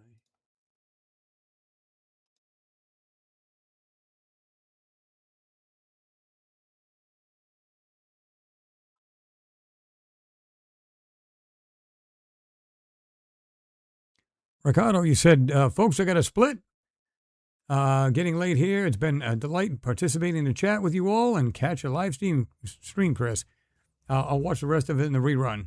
Keep going, brother. I appreciate it. And again, I appreciate your support, Ricardo. You have yourself a good night there and a better day tomorrow. Green Sammy 87, what's happening? Thank you for your support. Always appreciated. The truth is blurred out, LOL. Oh, blurred, LOL. I'm glad that I caught you live. I'm glad you did too. That's awesome. Good to have you in there. And again, thank you for the support to both of you.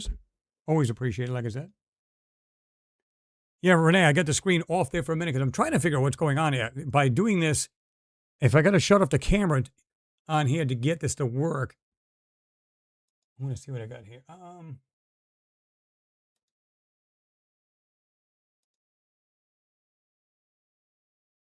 Let me see here.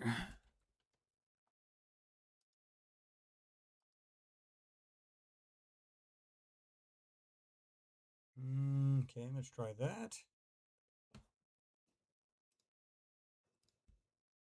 Okay. Now let me try it this way, see if it helps. I may not be able to use the camera again. As far as like tonight, I don't know.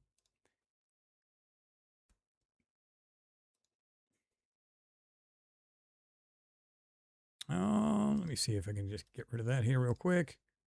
Okay, so that went off. And like I said, I probably won't get it back on. Well, let me just see what happens.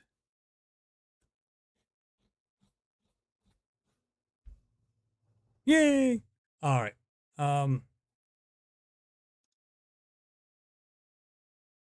see, it's still not showing it on there, though. There it goes. There we go. We're good to go. Just had to reset it. That's all. And we're back. All right. Zan, what's going on? 3119. Chris, hi, brother. What's going on, man? Good to see you in there. Yeah, there you go, Ricardo. Black screen of death. Or is it the blue screen? All right. So let me show you the other side here. This part gets crazier. We're going to rotate this here. Move it around. And without doing anything to this photo, I'm going to show you folks some of these wild little things that are in here. And again, all whited out. Now, is it possible it's natural snow and ice, so on and so forth? Possibility. But let me show you something interesting. Again, not super clear, but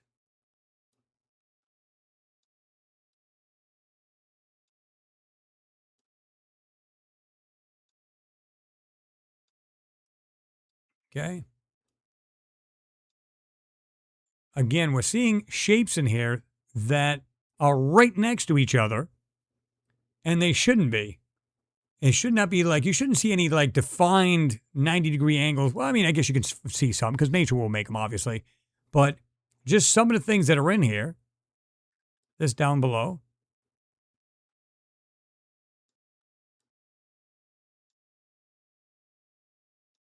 just weird things. It's just, and I'm going to bring this out much better in a minute, but I'm going to take the lines off. Watch this. Put them back on so you guys can see what I'm looking at. In fact, I'll zoom in a little bit more.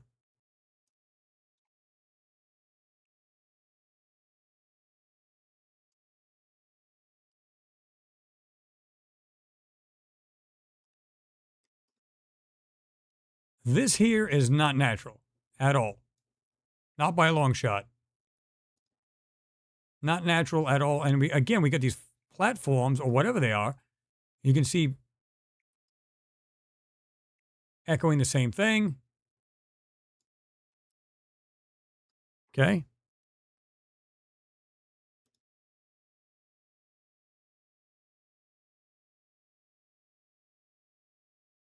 Mr. Ander, what's going on? Wow, long time since I've been on the live stream. Hope you're doing well, Chris. I am. I hope you're doing well as well.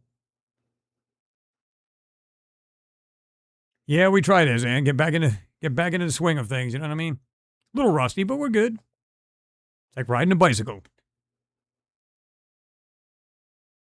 Okay.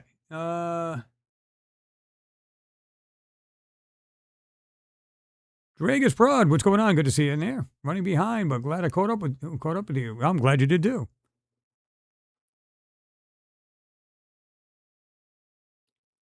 Now, let's get into, we're going to start to bring this out. What we want to try to do is bring out more lines, if we can, that are in the photo. Again.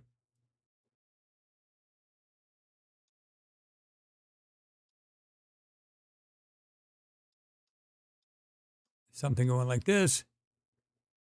You can see that.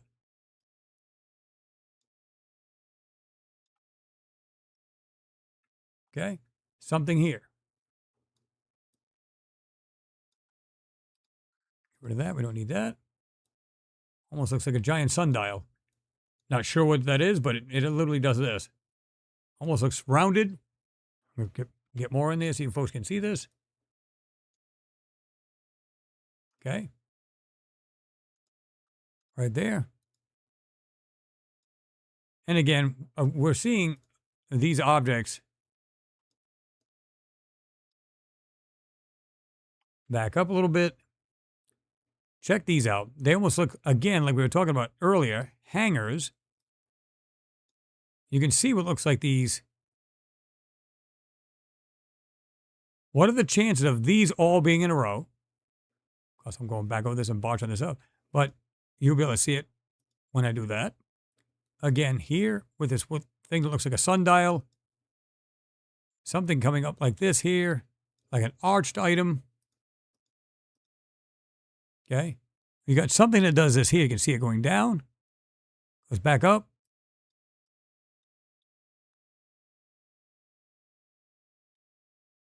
Two darker areas right there. I don't know if you folks can see that.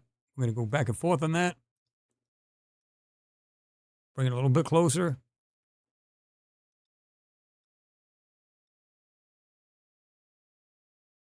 That to me is not natural. Again, if it's one thing to see a square, you go, big deal. Who cares? Then you see a circle. All right.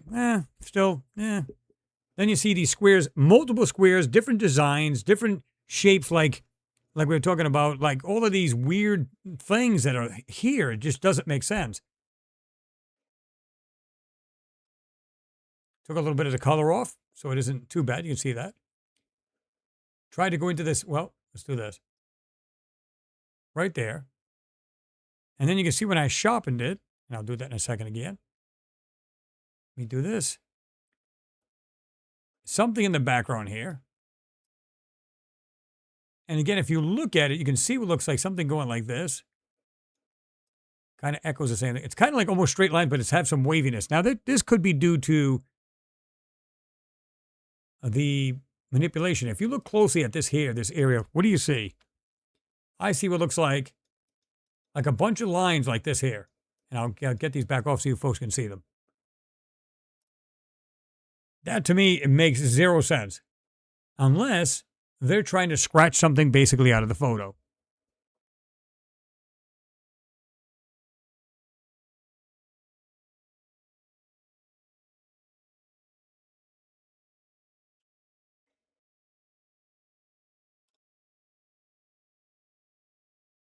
Bounce over to here. Again, we have these straight lines. Now, don't get me wrong. Nature can make that. But when you see it like this, I see what looks like a rectangular opening here. There might have actually been a separation. Let me see this here a second. Yeah, there might be something right there. But anyway, I see what looks like here. Oops. Messed that up.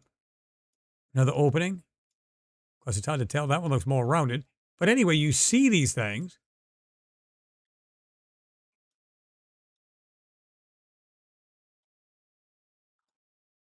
Looks like these arch things again. You got pieces up in the back. I don't know if you guys can see this. Kind of way in the back there, but it's... Let me bring these up here. Right here. Something there. Something there. And something there. That's on what looks like a platform.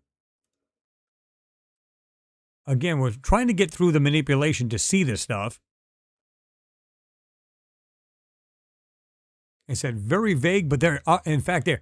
And when I sharpen this, watch what happens. See the manipulation. Some of the areas are clearer and some of them not so much. They're dense. The second you sharpen it, this is what it looks like. You can see some of the clearer parts better, and then some not so much. You can see where they heavily went over some of these areas.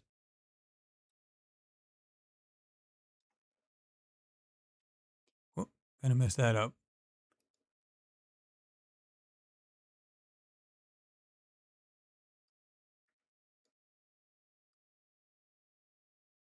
Actually, this goes down like this and goes in.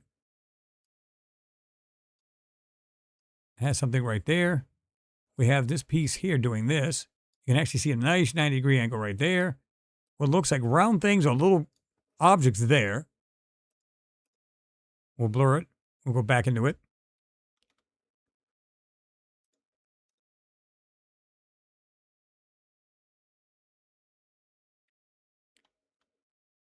Again, 90-degree angle with what looks like a platform of some sort. I don't know. Got a sphere right here. I don't know if you guys can see this right there. Complete round circle just in the middle of nowhere. Of course, this thing could be huge for all we know. And again, it depends on... Right there. I don't know if you guys can see that. Right here. So, again, you can see one square. Not a big deal. Who cares? But then when you start getting in more and more of this, you're going, okay. Squares, rectangles, different shapes, arch shapes. And you see that there. Black and white. This is when I just started doing this real quick. This is the first one I started going into. You can see something right here. It actually looks like it's in the ground. Nice square. Looks like you can go into this. I don't know if you folks can see that.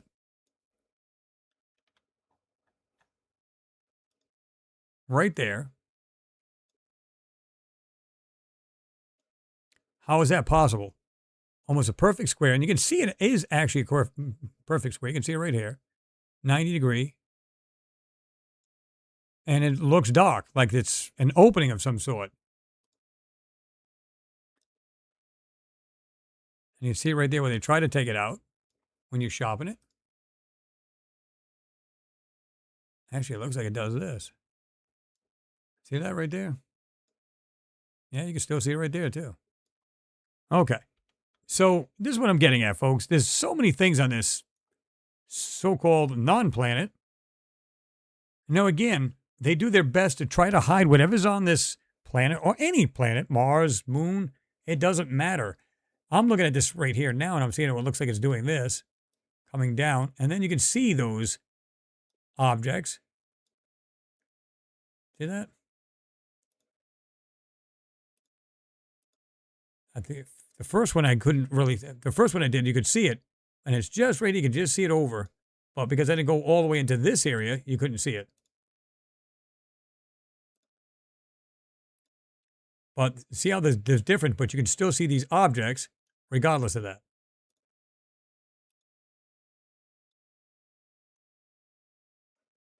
Crazy stuff. And again, you shouldn't see half the stuff you're seeing right here alone. Just these shapes and what look like structures and things on this on Pluto. Shouldn't see it. Anchor Point said, "Good evening, all. What's happening? Heavy obfuscation in this photo. Oh yeah. Again, some of these things are so hard to even get out that I've went like this. I went, well, there's no point. If I can't see it, they're not going to see it. So you do the best you can, to bring it out. And some photos, it just said, the heck with it. It doesn't make any sense.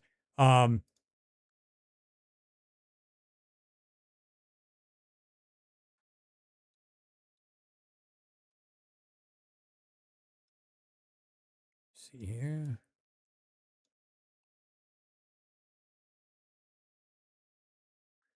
Like I said, I don't know how they would build on here. We may be seeing what looks like snow and ice all over this too. So you're seeing halves of some things, quarters of some things, stuff we're not going to see, meaning it's completely buried, and we wouldn't see it anyway.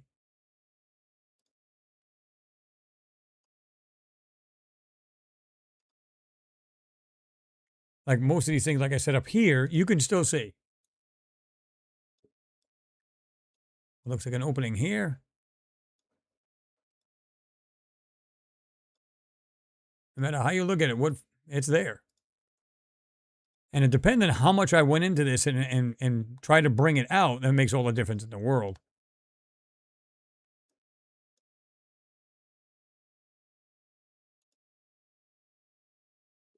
I want to go ahead and. Okay. Smart shopping. Check this out. And again, there's a lot of this completely taken out now because it's all whited. Here's the thing. If you could take out all of the dark areas of any photo like this, like from a distance away, what would happen? Not going to see any shadows. It's going to take out any dark lines that are definitive around the object.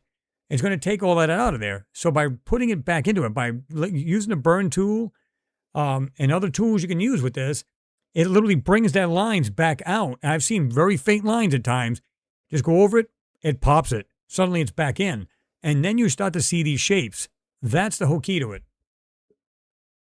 You still see this here? I'm not sure if that's an opening or the top of something.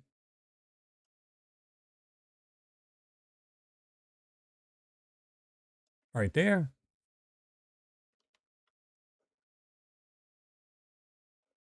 Zoom in here a little bit. There you go.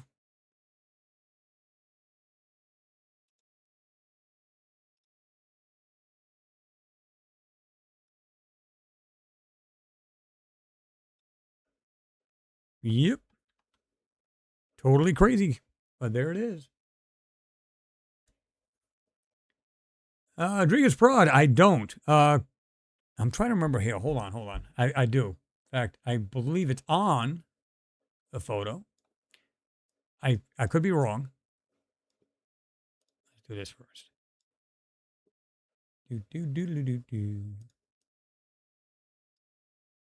I know one of them had a scale on it. I don't see it on this one.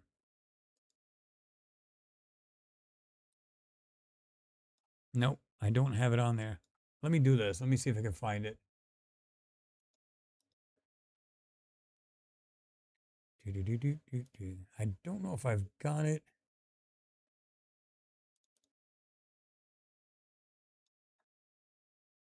Nope, it's not it. And yes, my screen is dark for a reason.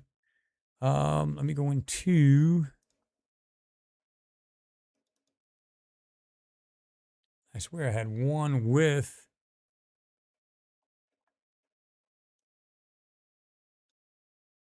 that, and I don't.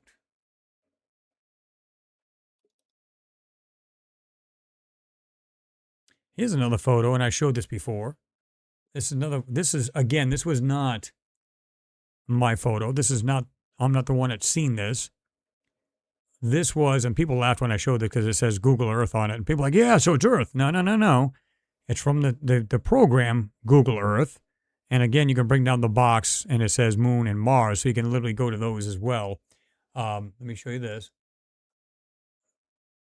I don't have the one, but I'm going to try to find it for the next time we get on, which is probably tomorrow. I'm going to try to find that where it has the scale, because I'm almost positive there's one that has a scale on it. This was, I think, UFO Evidence 101. And this is a different view, where the other one I have is on the side view, looking this way from left to right, where this one's showing almost like from the bottom to the top. And you can see what looks like these. What's in between these?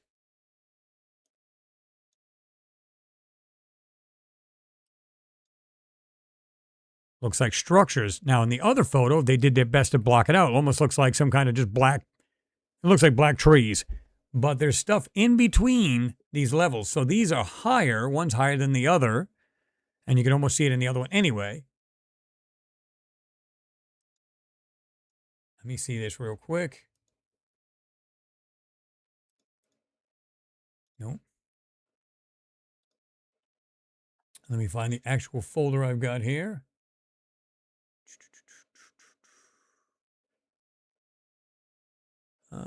Where did it go?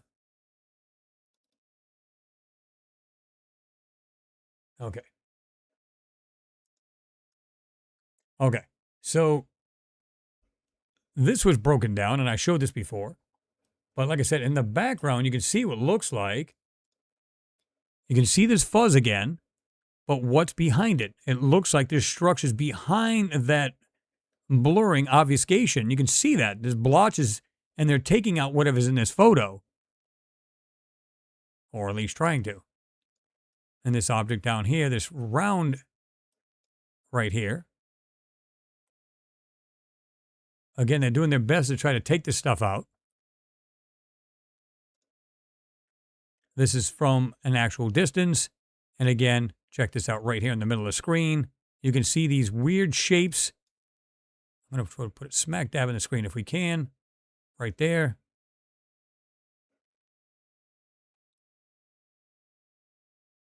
And if you look, you can see what looks like these weird structures in between. I'm going to call them roadways. Very big roadways, but they're there. And one level is higher because you can see it taken from a different level, probably a little bit lower in elevation. And you can see what looks like these structures. But again, you look at the other one I have, it's like it's all blackened in here. Well, why would they want anybody to see this? There's the other one. This is the normal photo, the original. And again, what is this right here? And it's what looks like a crater or something. It looks like some kind of round structure or UFO type disc, whatever that is. I showed this here. I call it the ramp. And there's an item right here, and I showed this before. It's like this stretched out triangle from left to right, the point being on the right. And it looks like it appears to have three of those same things, what look like a ramp feature on the top. You can't see it that well here. But there's a lot of obfuscation in this. Oh my God. If people only knew, there's something right here. Look at these. You can see these compression artifacts. What's funny is some of them are like bigger and smaller, which in a sense I get. But if you could make your own pattern over this to make it look like, compression artifacts, then it hides a lot of detail. There's an actual sphere right here, right in the middle. It's hard to see it, but it's right there. It's like a greenish. Back out. But there's a pattern all over this to block out what's really here.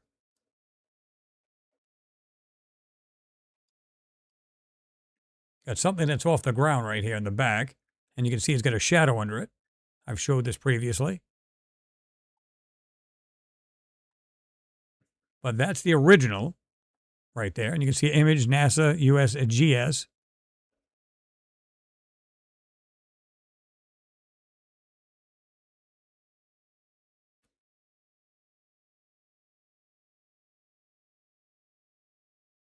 And Drinker's Pride, you said after red for Mars, I figured they would use other colors, filters for each different planet or surface data. Yeah, absolutely.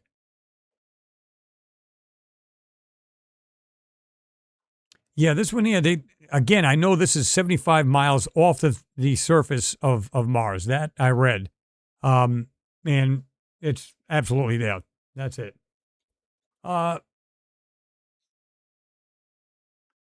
You don't know my mom? You said it's a very large city. Yes, I mean, and again, see how they kind of, to me, I don't even have to even enhance the thing. I don't even have to enhance it. You can see that. You can see it right there. There's actually these weird, look at this right off right here. These little items all along this. But again, all of this black in here, some of the things you can see, some of the things you cannot. But it looked like there were structures running all along this. And you can see that.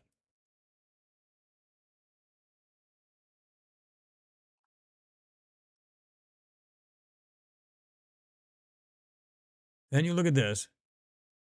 That's crazy. You got all of these squares up here. I'm going to put it right in the middle of the screen. 1, 2, 3, 4, all lined up. And then there's a second level below that. 1, 2, 3, 4. Here's that ball sphere type thing. You can see what like structures around it, but it's right there. It's got a shadow right underneath it. Of course, I am zoomed in quite a bit, so it may be distorted. I don't know.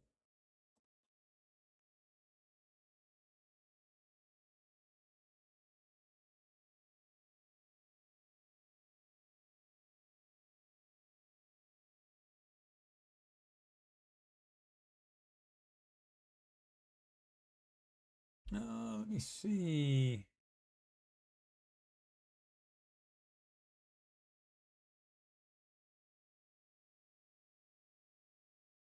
I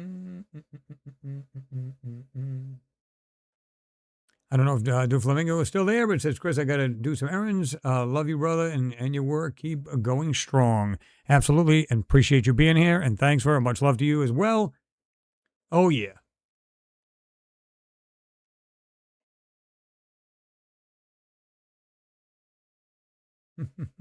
I love that. Kara says, okay, I'm out. You're just making up things from a blurry picture. Wow. If you can't see that, I really don't know what to say. That's crazy to me. But I can back out and you can see this with ease. Now, I don't know if she's talking about this photo or another, but clearly that is not natural. But like I said, it's not for everybody. Everybody just says, well, it looks like this or it looks like that. 100%. This is definitely 100% a city on Mars. This is pretty wild in itself. That is not natural. And if you zoom in, you can actually see what looks like rectangular pieces, almost like it's been built in the center of that.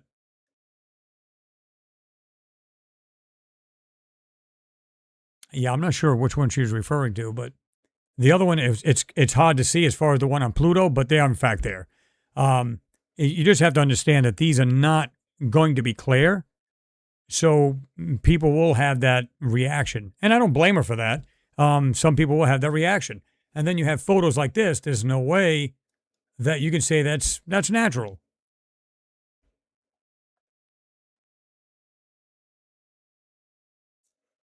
Zan, thank you very much for your support. Appreciate you. He said that's 100% a city, Chris, street lights and all. Well, here's the thing, too. It's like, it's hard to tell whether this is kind of like, and I'm not sure I want to use this, but like an infrared type thing.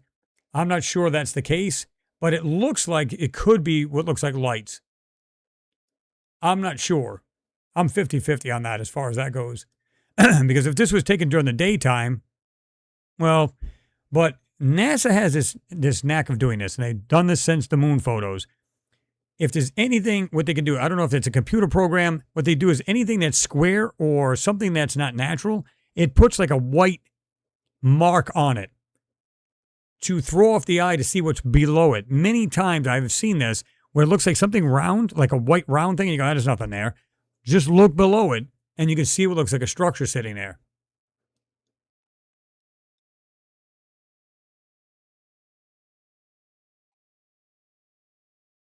Again, Zan, I appreciate it.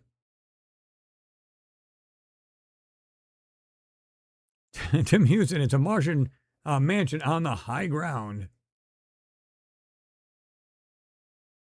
Celtic Rita looks like lots of structures, and the roads look like highways. Yeah, I mean, it's hard to tell whether they're all structures lined up like that, because some look higher than others, or what they are.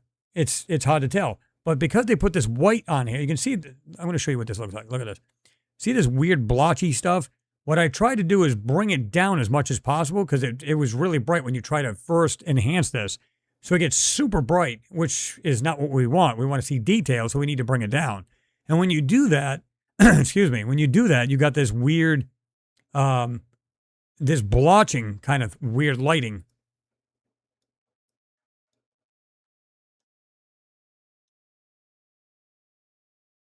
But just look around, you can see these weird structures, just weird objects. And like I said, all together, right here in the center, looks like some round disc type thing. I'm not sure what that is. And like I said, all of this white is blocking something. And you can see that. And if you really look at these objects and really study them and look at them, here's a perfect example. Right here, there's an actual rectangular gray rectangle right here. And again, there's blotchiness, but you can see what looks like these squares and these other shapes in here. It's hard to see these, and I get it.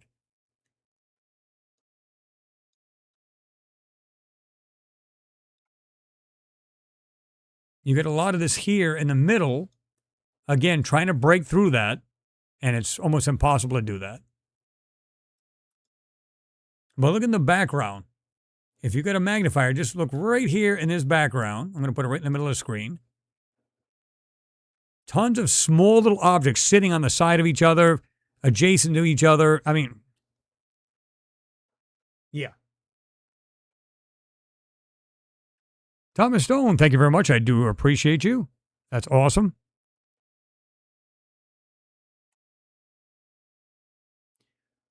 Celtic Reader, you said it looks like structures, but very strange kind of structures. Yes. Again, how do we know how they would build on another planet?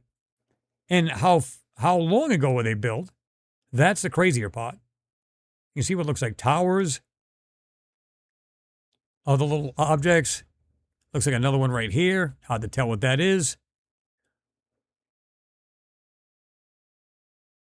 But you weren't even supposed to see this period. You've seen the way it looked. It's gray, but I don't need to be an Einstein to figure this out. I really don't. I can see these objects just by looking at it. But by bringing it out and bringing out a lot more detail, that's when it really shows. Again, Thomas, I appreciate you. Great for All says, looks like a walled city. Thomas Stone, you said more moon videos. Maybe even go over old pics with a new set of eyes. And like I said, we were talking about that earlier. That's probably what I'm going to end up doing anyway. And we were talking about other things like Mars, moon, stuff like that. Yeah, definitely.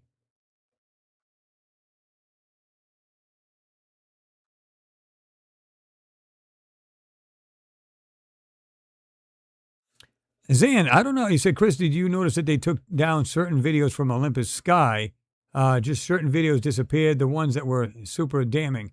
I can't find certain ones. I noticed that too. I'm not sure if that's something he took down or it's something they took down. Because you would think they would just take the whole lot of it down, right?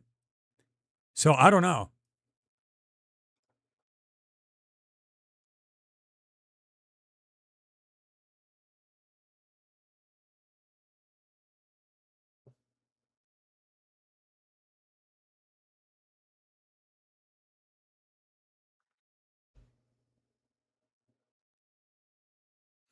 You don't know me, Mom. It says, I see body shapes, but more like robotics.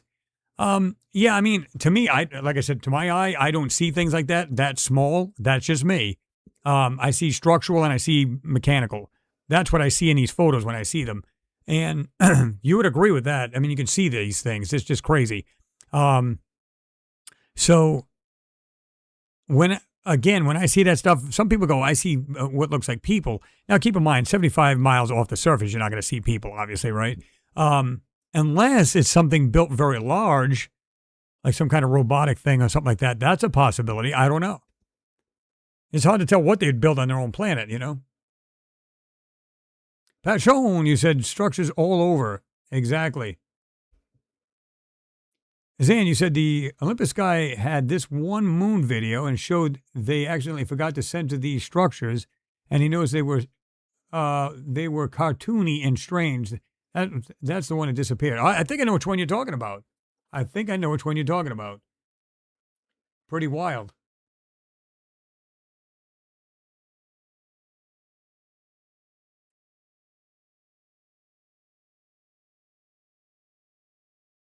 Let me see. Let me see. Okay.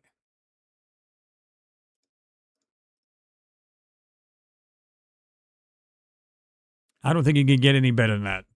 You know, a lot of people see a lot of things on Mars, and they're absolutely right. There's a lot of things on this planet, and whether it be certain blocks and photos I showed you guys before, yeah.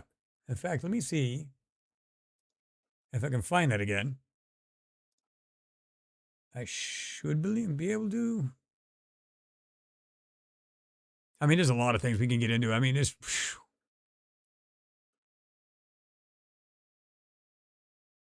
Um, we even had the Black Knight. Um, what did I do with that? I know I have it on here.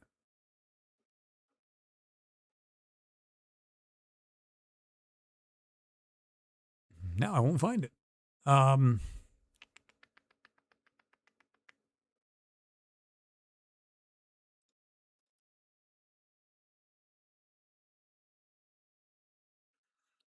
this is another one from the moon. I don't think I showed this particular one. I don't know if I have the. No, I don't. I was hoping to have the side by side, but I don't. This one's called A17. So this is Apollo 17 Shorty Crater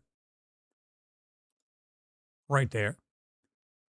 Now, again, we're far away from the astronaut at the lunar rover.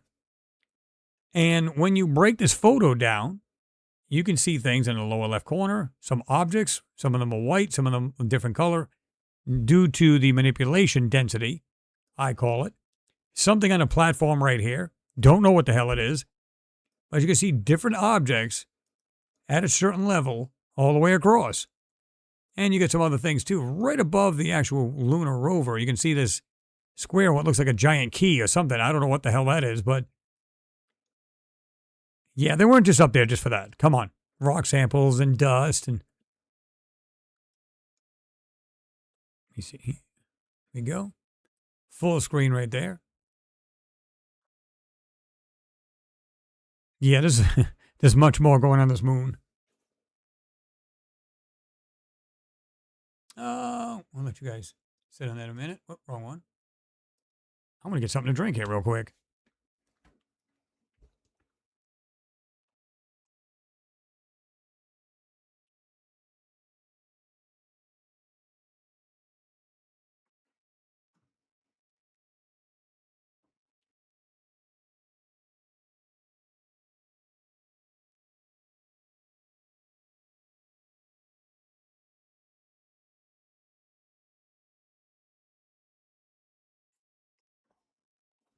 Ah, much better. Whoops, that's not better. Much better, a little bit. Ah.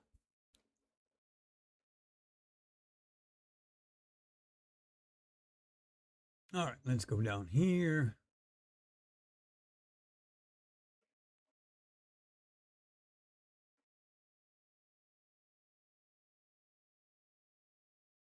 Let me see. Okay. All right. Just want to make sure this is in the right spot because this thing just kind of jumped on me here. Let me see.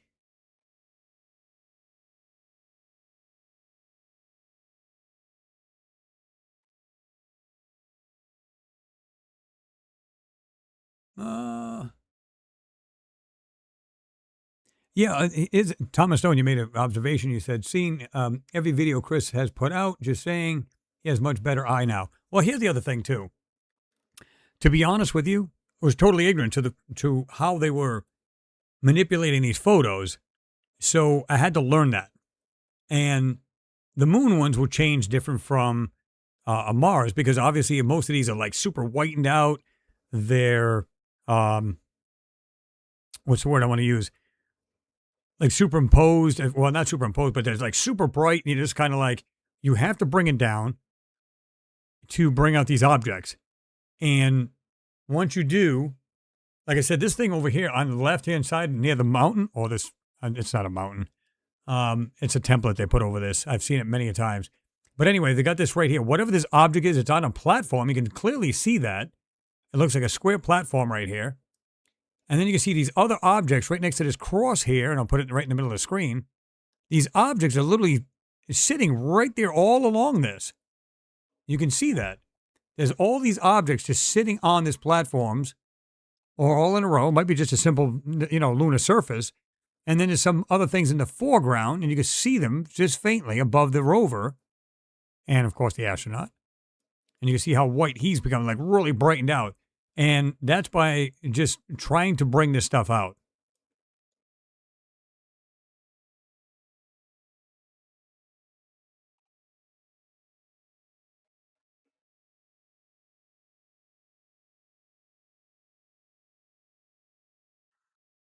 Uh,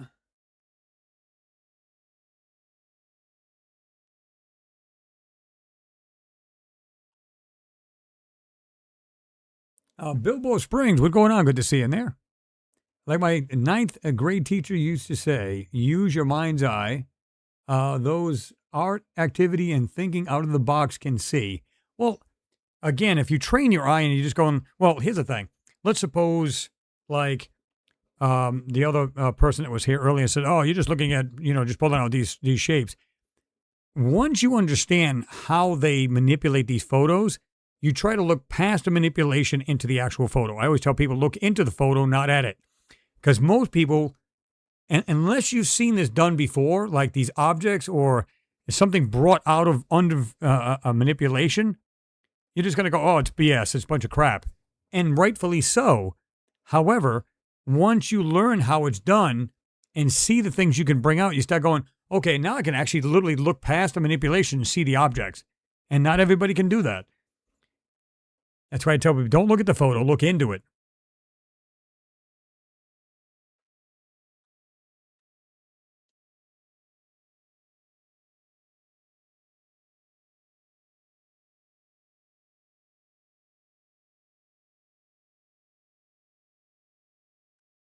Conification. That's a good one. Look at those perfectly smooth hills. They look absolutely ridiculous. They are.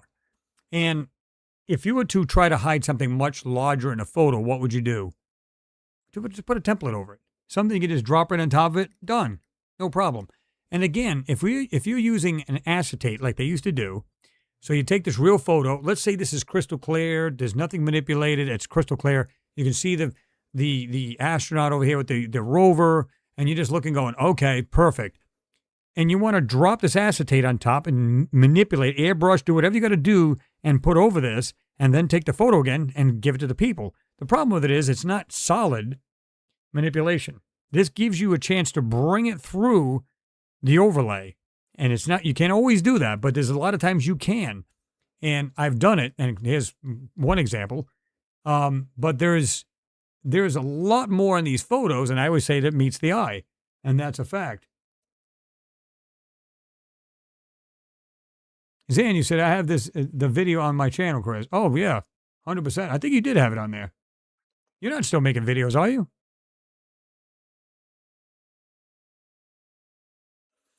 Celtic Reedy said maybe the astronauts of the Apollo mission were scared while walking on the moon. Well, again, if they're debriefed about what's going on and what they're going to be doing, what their job is to do once they get on the moon, and maybe they show them showed them actual structures like from a satellite view, and maybe multiple different ways. Maybe they went a little lower, took different angles, and say this is what you're going to be looking at. So right off the bat, they already had an inkling what they're going to be doing and what they're going to see. But to me, when you're boots on the ground, that's going to look wild. Because the first thing that would come to my mind is like, wow, this is something that we didn't build. So how long has it been there? Who put it there? And what are these things? So again, that's why I go back to, I believe that they never stopped going to the moon of these missions, because if you've seen things like this, and we don't know what they are. It's pure speculative anyway. And you couldn't vet it. Even if we said, oh, that looks like a structure, you can't vet it because we can't go there and look at it. But from what we're seeing, it doesn't look natural. And if you've seen the original photo, which I do not have connected to this one, but I might have it on a side-by-side, this is completely covered up. You don't see any of that, but you can see the outline of it. And that's the key. Bring the outlines of these objects out. You'll never get 100% of the photo. Don't try. It's not going to happen. But sometimes you can bring out things that are crazy in there, and you're just going, oh, okay. So clearly, again, we back up. The other astronauts over here taking a picture of them. For what reason? Why that far away? Again, crosshairs, they can tell the distance from one crosshair to another, depending on how focused they are or zoomed in, the distance between them, so on. They can actually tell how far these things are from maybe this astronaut near the lunar buggy, themselves, how far away each of these objects are from each other. Makes a world of difference. And these guys know this.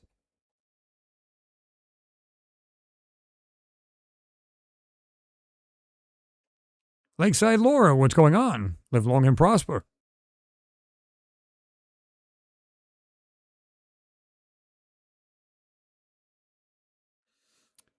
Celtic Reedy said, I heard on one of the audio Apollo missions, the astronauts talking about some railroad system they were seeing on the moon. I think I heard somebody say that, but I've never personally heard that. And I'm not saying it doesn't exist. I'm just saying I personally have not heard that. I did hear from somebody else that said it, though. I'd love to hear that. That would be cool, because I already showed you the back and forth of the astronauts back to Capcom, and they put it, obviously into words so you can see this. But they were talking about things that are underneath them. There's things on the side of the crater wall that they're watching us, so on and so forth. I mean, these guys are not going to make this stuff up. But again, it was found out by ham operators that heard them talking about this on the other channel. Now, there's some people, and I'm trying to remember what his name was now, but he's a denier, and he's disinformation agent, saying, no, that never existed. The other channel never absolutely did. Come on, I'm going to get back up. Come on. So to me, they heard this being said. So, and then they, like I said, they pretty much wrote it down and everything else, and that's why it's on the internet. So,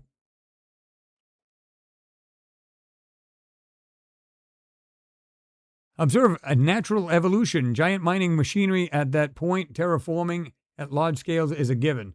And that could very well be. We don't know, whether it's terraforming, well, maybe parts of the moon. We don't know. To me, they would probably live in a dome or something or whatever. But to me, these are, and I've seen this on plenty of these photos, they look like machines or structures. It's like, so if they're not ours, what the hell are they doing there? Because clearly these guys are inspecting this stuff. So if it's there, then it wasn't ours. Or was it like we were watching that video before? Is it possible during our first cycle, again, was it possible that we lived, now it wasn't 300 years like we have industrial now, only 300 years of industrialization. Maybe we're 1,000 years industrialization, right? So we had the technology to go back and forth to the moon. Maybe that's what was left over. Maybe we left it there millions of years ago, thousands and thousands of years ago, right?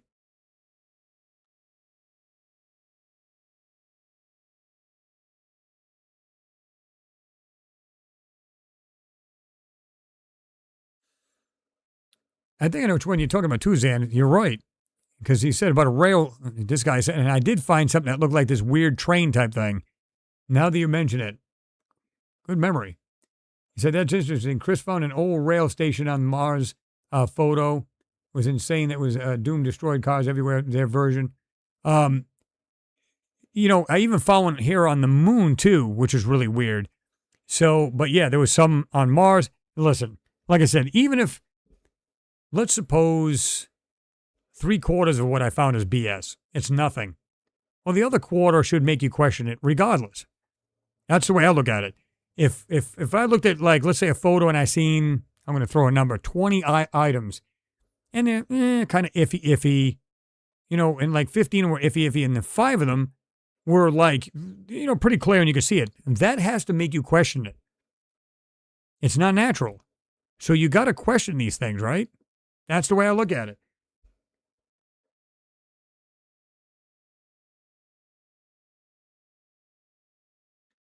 Celtic Reader, you said, and Houston replied, Roger that, and didn't comment any further about it. Not even surprised. Because they know people are probably going to be listening in, but they figured they're going to be slick and try to go to another channel. But other ham operators were listening in, and that's how they figured this out.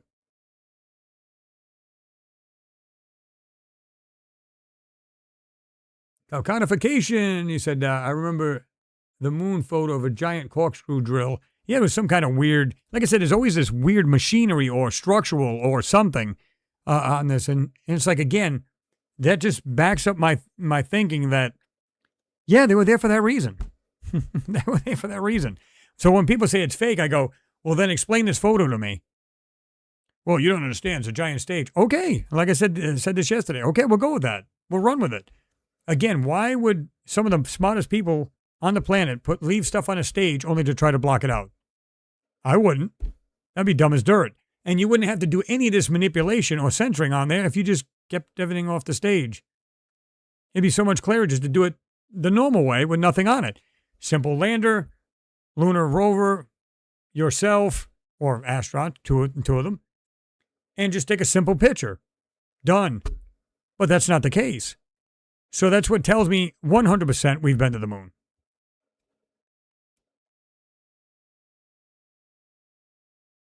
Observed natural evolution says, but the domes on the moon are also a given. It's all up there. Yeah, I've seen them too.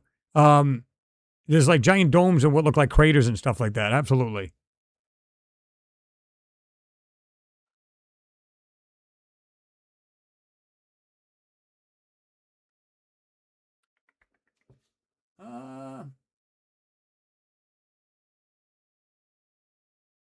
Observe natural evolution said way station, they jump off point to the rest of the system. And that could very well be. That's what we're trying to do now, right?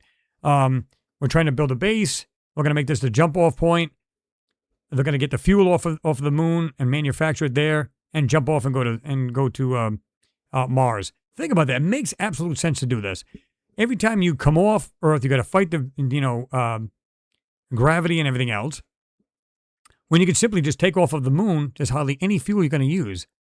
All kinds of fuel to use. So now you can land on Mars and literally lift back off of it and have plenty of fuel to do it. And just go back to the moon, or you can just come straight to Earth. Done. It makes perfect sense to be like some kind of way station or a stopping point, call it what you will.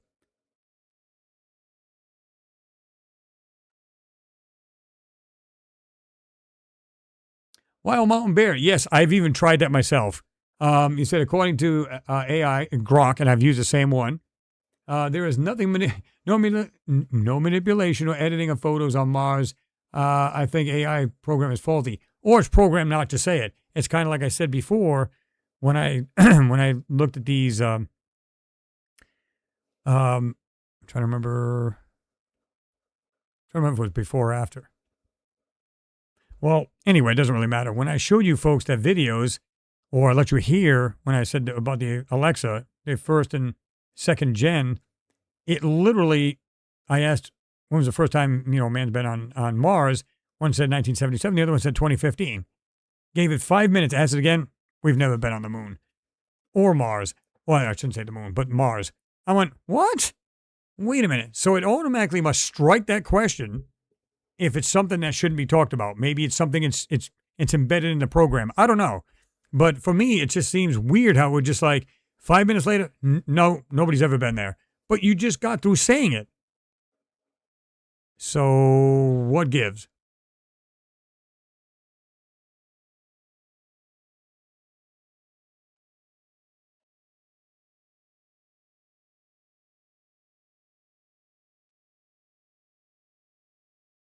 Zan, you said you did a collab with Mars Unmasked, and you found a giant ship like straight out of the 1800s in a Mars photo. Yeah, that one there, I remember that one. I think we even filtered it. It was in the background and found some crazy stuff in there. And I think it was, who else found those? Joe from Art Alien TV, he does the same thing. He finds what looks like ships and everything else, like kind of shipwrecked on hills and everything else.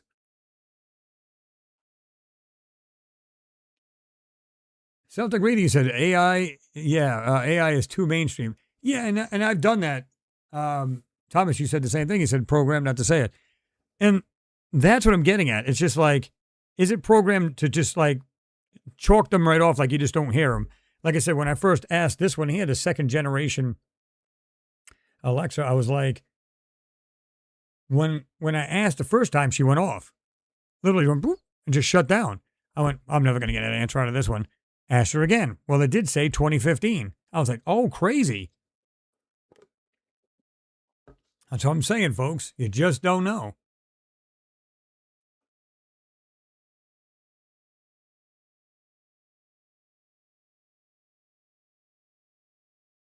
I believe you're right with that statement. You don't know me. Mom says we've been to a lot of places, but not what they show us from the moon landings. We went in much better tech, and I would agree with that because, like we talked about when they were talking about messing around with and basically trying to figure out anti-gravitics, they were literally trying to build these crafts, and that's what I think these old UFOs were back up to this point, where they're more high tech. If that's true, how long would it take to get to Mars from here? Not long at all. So the idea of saying, well, they would never be able to breathe, they get muscular atrophy, the whole 9 yards, they are correct when they say that. But what if you can get there within 2 hours, 3 hours, 6 hours? Big, big difference. You wouldn't have that issue, although you probably would have some weightlessness. But as far as that, your body would not be screwed up. Let's just put it that way. Now, flying or cruising to Mars for 9 months or 6 months now, they're saying, I think 6, 7 months as opposed to 9, that makes sense to me. And they're absolutely correct. It'd be hard to, obviously, you got to eat for 9 months. You have to exercise. You better have all of this on board. And they would be able to do that. Or, at least now, because it's more modern, larger spacecraft, everything else. But if we were to go back to, like the 60s and 70s, and they were messing around antigravitics then what do they need? Obviously, oxygen, its own atmospherics inside the craft, so they can breathe and they can eat and everything else. But if you're there within 6 hours, let's say, that ain't shit. Everybody, they can get there and still walk around and come back with no problem at all. And I seriously believe that's the truth. Now, again, there's no way to vet this, but you get what I'm saying.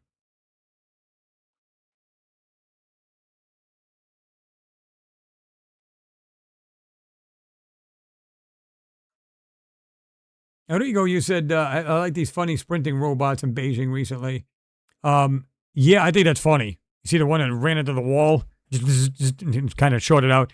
But Boston Dynamics, you've seen some of them? They call them, they had those dogs and everything else, mechanical dogs.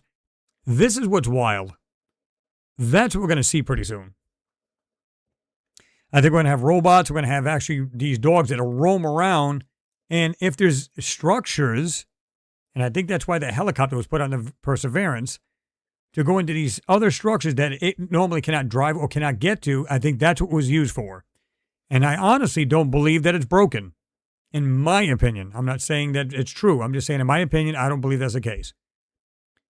So if you were to put a robot that's AI, robot or dog, whatever, it's got its own, it can navigate by itself, maneuver around holes and different things, and like a human could, It could go into the structures, fly into these structures, walk into the structure. Yes, 100%. And I think that's what we're going to see next. And if it's not first before humans going to Mars, they'll definitely accompany them.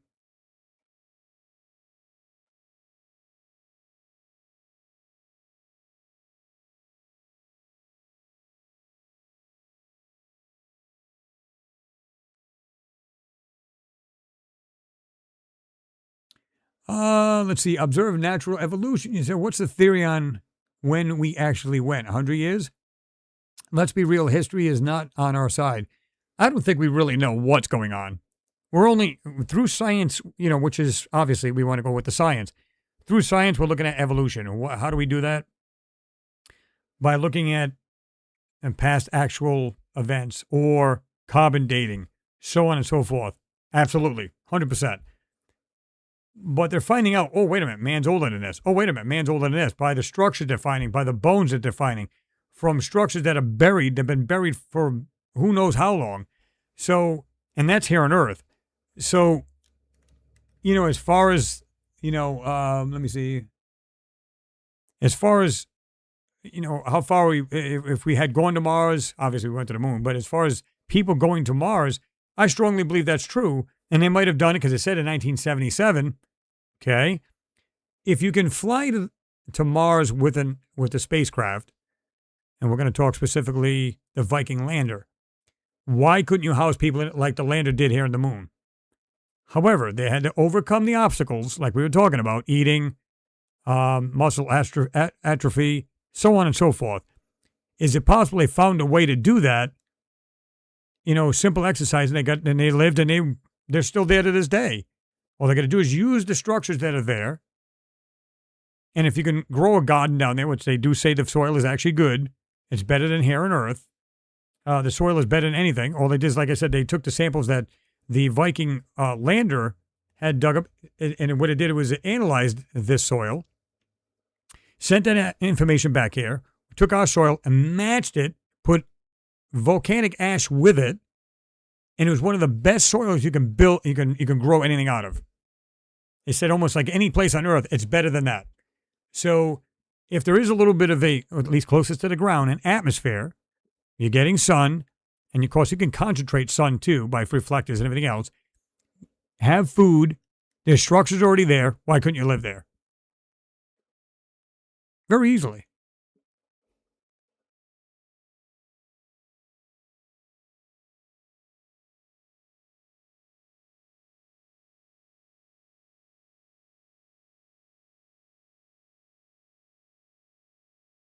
Briticus the Third, you said you and Art Alien have different styles but come up with the same results.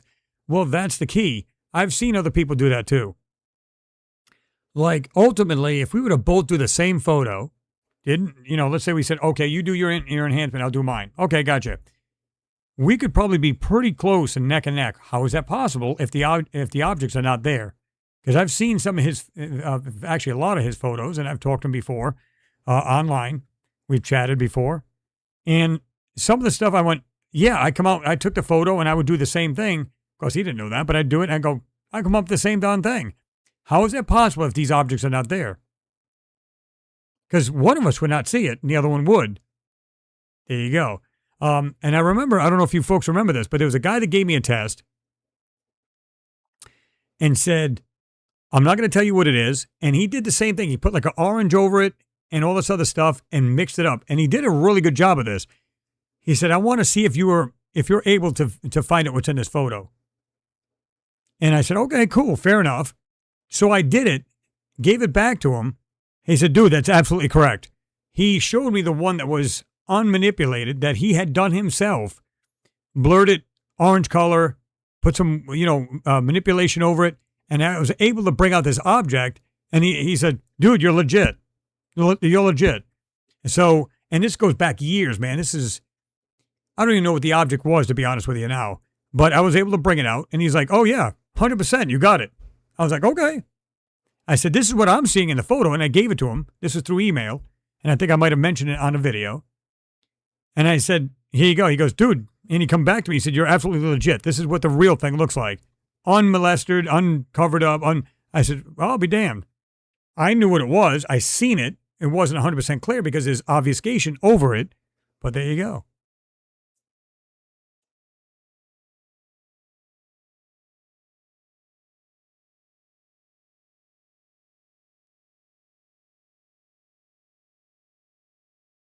Exactly, Thomas. You said, why waste what we have already built? There you go.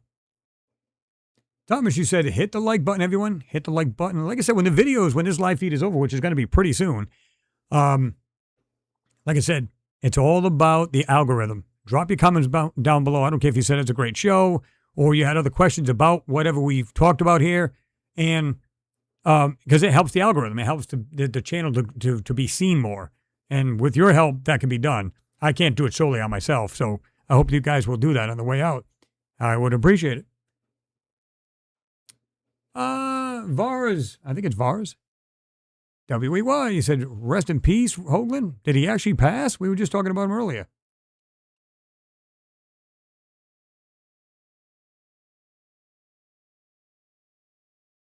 Something greedy said, I think the scientists would use nuclear bombs in Mars in order to change the weather. Well, that's what they wanted to do, right? Elon Musk wanted to do that. I don't think that they really have to, because people are saying, well, the radiation from the sun will get you. Yeah, but it still has a magnetosphere in different parts of Mars. It's not completely void of it. So there is sporadic areas of that. And what do? You simply live in that area that is being more protected. That's all. And like I said, they can literally grow it what they want on there within reason, but they can grow that stuff. Come on. They can grow food. And again, if they're in the structures, it makes perfect sense to be able to do that. So you go, get into a structure. We don't have to build it. Grow our own food. And if you need to have oxygen, transform like carbon into, into oxygen, they've already done it on a small scale, much larger scale. There you go. You can live on that planet.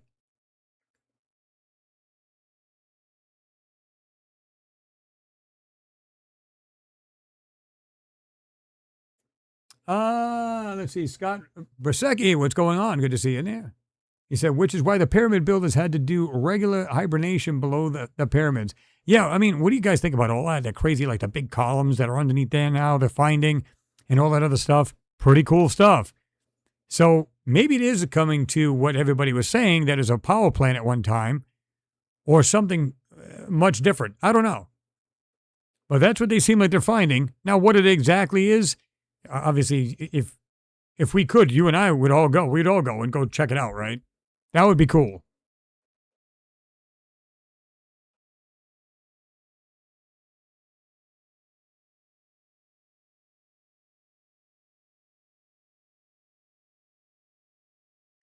M5RL, and he said, best is to build underground from the start. That's just true, too. If you do that, there's no chance of, radiation. You're out of the weather. You can actually control more of your atmosphere, meaning if you got oxygen down there, you're in a structure that's built on the ground. It's kind of like what they did in Antarctica, right? It was funny because they were talking about how they said, well, we're going to be taking core samples in Antarctica. We're going to be doing all of these things. We're going to do these testing. But yet they took the time out to build bases underground, which they had their own generators and everything else.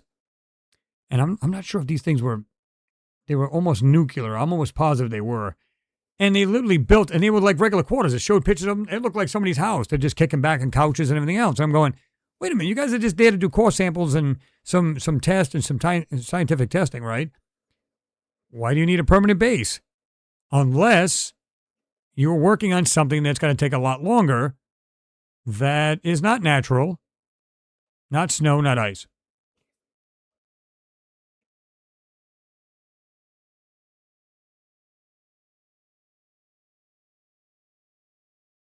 Scott Bresky said, nuclear bombs is what messed up Mars to begin with. Well, if you're going by the radiation that they found on Mars, they don't know. Well, first they said, well, it could be natural, but there's too many chemicals, like a xenon-129 and some other chemicals.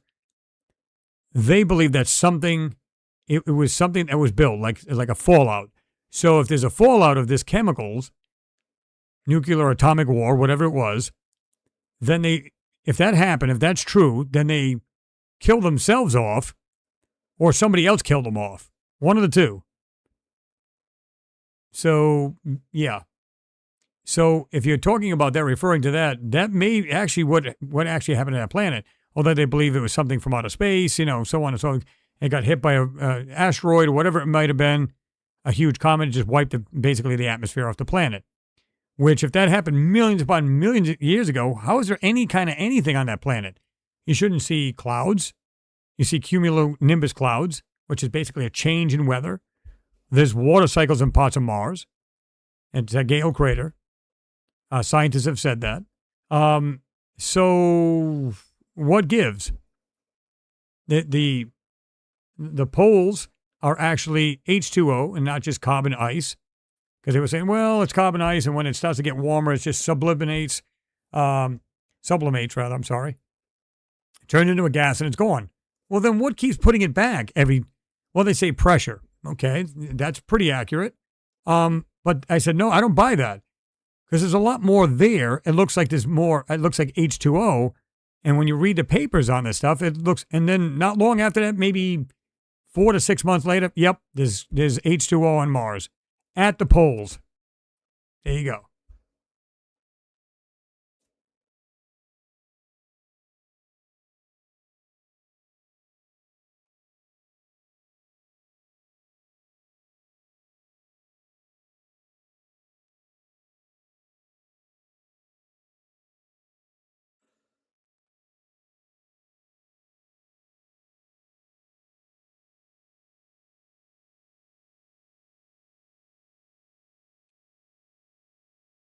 Scott Brusky said, yeah, my yoga meditation guru said the Martians destroyed their own planet.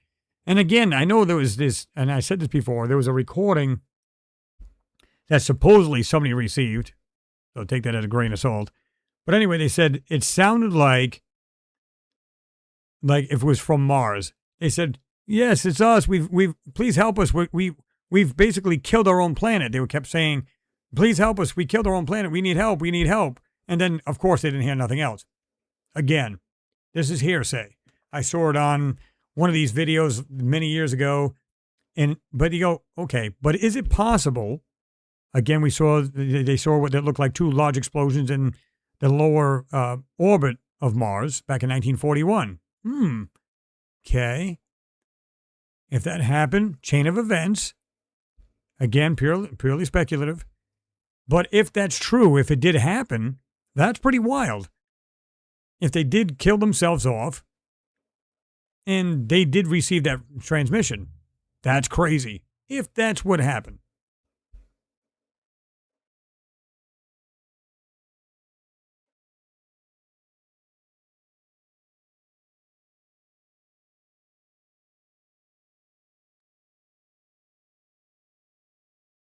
Yeah, exactly. Tim Hughes said Mars isn't associated with war So, because what is Mars is actually the god of war, right? So, I don't know. It's a mystery. I think it's cool. And when you stop and you think about this stuff, let me just go ahead and do this. Jump out of that. Not that.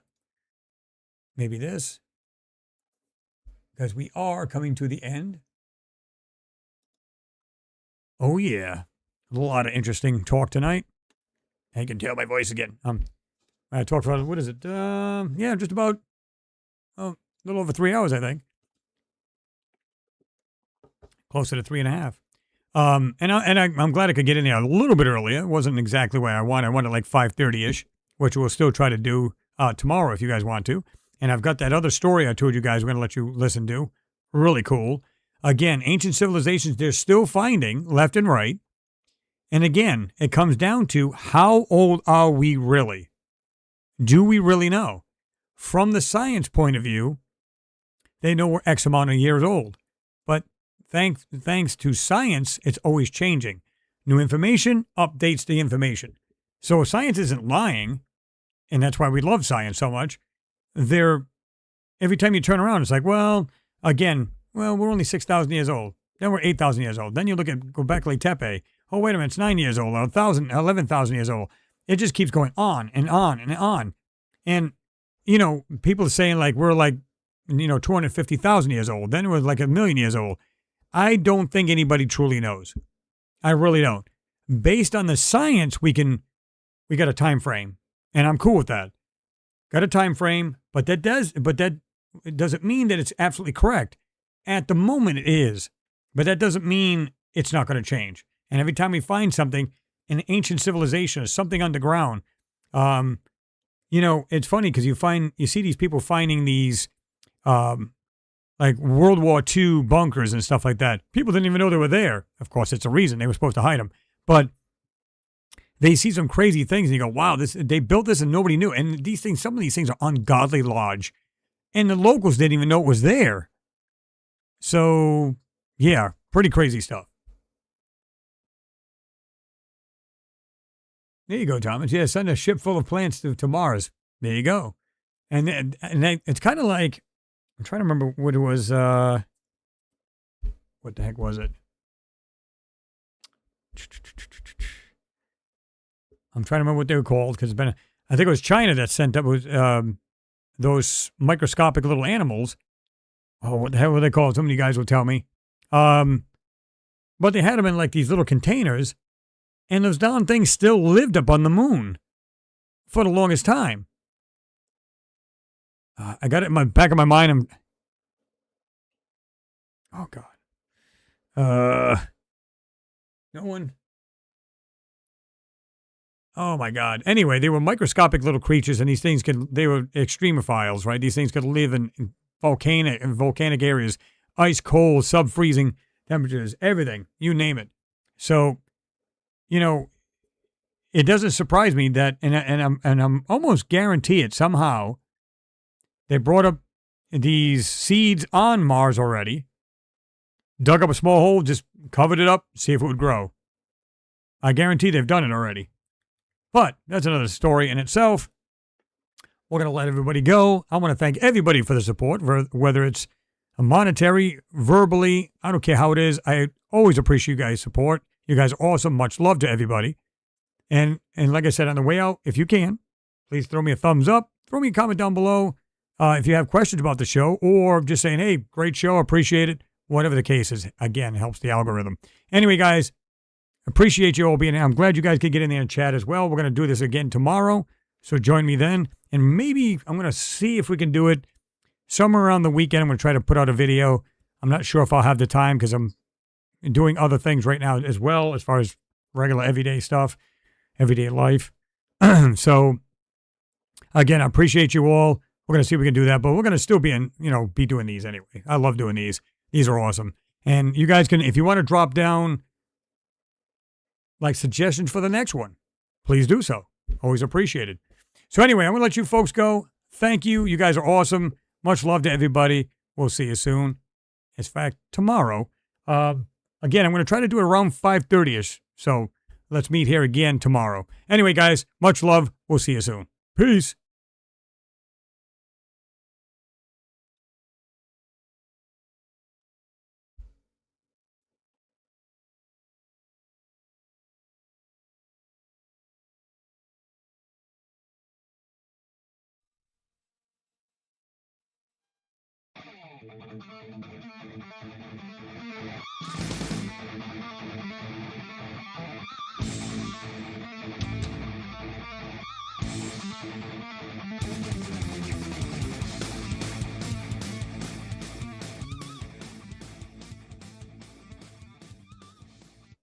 Thanks for joining me on this podcast. We'll do it again tomorrow.